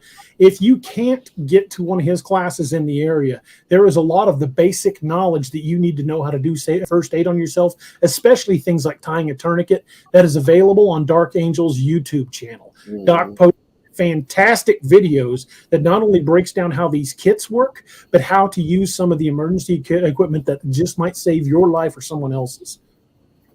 Yep, amen to that. And if y'all want a class in your area, shoot me an email and to Kerry at darkangelmedical.com, KERRY at darkangelmedical.com, and we will organize a class in your area. All you got to do is host it, and guess what? You get a free spot, you get a free kit, and you get 5% of the class take. So you get a commission off of it. So the more people you bring, the more money you make. So it's a win-win. You get knowledge and you get a little folding money in your pocket. So there we go. That's a good thing. So bring us out there. We're starting to work on our 2023 schedule right now, and I'm excited to get this information out because this is what I am called to do. I believe we all have a reason in life, a calling in life, and this is what I'm supposed to do. And it's to get the information out to make people's lives better. I totally agree. And the number of lives saved by Dark Angel equipment is just awesome. I appreciate it, brother. I'm very proud of you, brother. Stephen Rivas had a question. Says, Mr. Roberts, by any chance will you be visiting LBL site while visiting for the conference? We are going to try. The plan is to go into LBL on Sunday after we check out of the hotel. But as everybody knows, no plan survives encounter with my wife. So we'll see what she has planned before I commit to that. You might be hitting the casino. You never know. Yeah. That's like no battle plan survives first contact. That's a fact. But yeah, again, folks, I can't stress this enough. Be safe out there. Come back. You want to be safe wherever you're going. If you're going out cryptid hunting, camping with your family, Silver Fox Shirts is good to use. Sell them all to all the police departments. Yes, sir. You got different kits for first responders than he does for just civilians. I got all kinds of kits. Whatever your mission requirements are, we got your kit. Yeah, leave your number with DA, like we said. Like you said, he was going to email you and leave his number. So do that, Silver, and I'll get with you, man, right away. Yeah, absolutely. Remember that Cryptid 25 for 25% off your order over at Dark Angel Medical. And again, thank you guys for being part of this. We don't take for granted that you guys join us. We are just so appreciative. We feel blessed that each and every one of you who have chosen to spend an evening with us talking about cryptids and monsters and things that go bump in the night. We got to show some really amazing video tonight. That video has never been seen anywhere before. That was a good show tonight, man. We had an awesome show tonight. Awesome show. Probably one of the best shows we've had. And we were just talking, what, 2 weeks ago? 2 weeks ago, we were talking about that we thought that was one of the best shows, and then here we're all topping it. Well, no, he hit me with this. See, last night, he texted me last night. He goes, bro, I got some crazy footage you got to see. I'm like, what is it? And he sends it to me, and I'm like, get the hell out of here. I had to put it on my TV here, the big one, and blow it up. And I'm like, what is that? And when it hit me with the hair reflecting, because I started watching stuff on it, I'm like, that's the hair reflecting off the light. Yeah, that's exactly what it is. Well, I'll tell you, Anthony, I didn't have that reaction when I saw it. I was like, what was that? Well, apparently I got left out of the mix on that one. You didn't show up before the show because I was showing it to everybody before the. You showed up late. Early to check my new audio equipment out, make sure it was sounding good. Hey, Doc, you showed up late to the party there, Grumpy Smurf. I had to get my hair right, man. I had to get my hair right. Hey, Doc, I think you got a new subscriber for your whole thing for the Jacksonville Sheriff's Office now. Hey, heck yeah. I'm working on getting Florida post certification too. So we're certified. We're post certified in like 10 states right now. I'm working on getting my Florida post as well. And you'll be down here when in Florida again? It was in October, right? I'll be down in October. I'm teaching with SIG down in at Frog Bones down in Melbourne. That's right. Yeah, I'm gonna be over there meeting Doc. I'll go over there. So yeah, Silver Fox, get with him, man. He'll hook you Yeah, up. I'm just sending him an email right now, or send my email address. Mm-hmm. Appreciate it, Silver Fox. Yeah, I was fixing to say that. You might want to give him your email address there, Doc. Yep. Bo show. He just said, "Yeah, I want to get your email." That's what he said. No, not that one. Hold on. Man, that's yeah, I just sent it to him. Okay, Awesome. cool. Well, folks, again, thank you guys so much for joining us. Thank you for being a part of the family here at DAX Machina. You guys are amazing. We appreciate you guys so very much, taking time out of your evenings and your days to spend time with us goofy old farts talking about monsters and things that go bumping at night. A big thank you to Charles and the ladies over at Pine Box channel. I've got it. Let me look it up. Give me a second. Pine Box Tales. That's the name of the YouTube site. That the folks over at Pine Box Tales is the one that sent me the second one, the Dogman story. The first one, the Bigfoot story. Brother, I'm telling you, you hooking a Bigfoot in the nipple with a treble hook is one of the creepiest stories. I mean, it's going to make me want to fish on open ground. I'm not going to want anything even close to my back when I'm fishing from the shore. Great stories tonight. Thank you, folks who sent them in. Thank you to Chris and Crystal McGee for sending that footage in. Again, some of the best footage I've seen in a long time. I cannot wait to get up there to do some night investigation with the thermal, see what we can get. And I appreciate each and every one of you guys again spending time with me. Yes. Hey, awesome. Hey, brother, can I get you to send Silver my email address? I put it in the YouTube chat, but somehow it's blocking it and it's not coming through. Okay, what is it? I'll send it. I'll send it over. The Carrie at darkangelmedical.com. So I was trying to put it in the chat while you were talking, so I didn't want to interrupt your jive. So somehow it didn't. Barry at darkangelmedical.com. Yeah. See if it lets me do it. Yeah, let me put it in there. Okay. See if it pops up in chat, because it wouldn't. I put it in chat over here on YouTube, but it didn't pop up on our chat. Not sure it popped up in here either. Yeah, what the heck? Yet either. Yeah. Okay. Email DA real quick. Email him real quick and send him your send me your contact information. And that's a DA Roberts at daroberts.net. So just shoot me an email over there. And I'll throw that back up there real quick so you've got it. Mm-hmm. It's right here. Just send it to daroberts at daroberts.net and I'll give you Carrie's email and stuff. So you guys can get in contact and get that set up. Hey, Richie Evans is in the house. Hey, Richie. You got here just as we're wrapping things up. But again, folks, we do not take anything for granted that you guys chose to join us. We are so grateful that you guys are here with us and that you're spending time with us.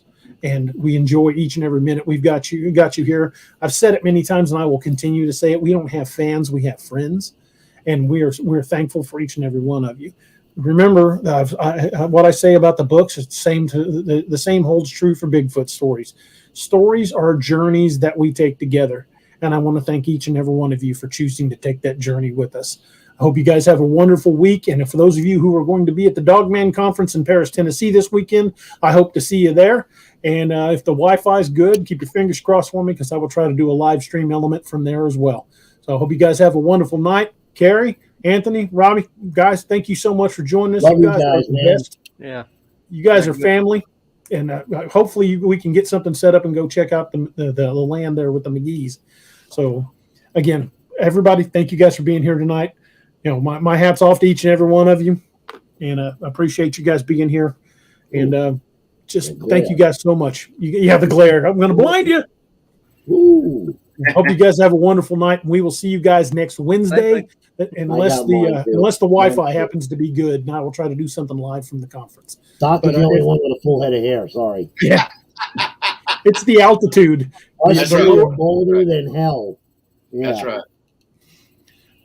But again, hopefully you see you guys at the conference, and hopefully I can shoot something live from there. If not, I'll record video, and we'll try to get that up for everybody to enjoy. And thank you guys so much. Thank you, each and every one of you, and I hope to see you guys Saturday. But if not, I will see you guys next Wednesday. And you guys all be safe If you can't be good at it. That's Good night, right. Don't everybody. get caught at it either. Not y'all. Thank you for joining us. Catch us again Wednesdays and Saturdays on DAX Machina. A special thanks to all our channel members and Patreon supporters. Please make sure to like, share, and subscribe.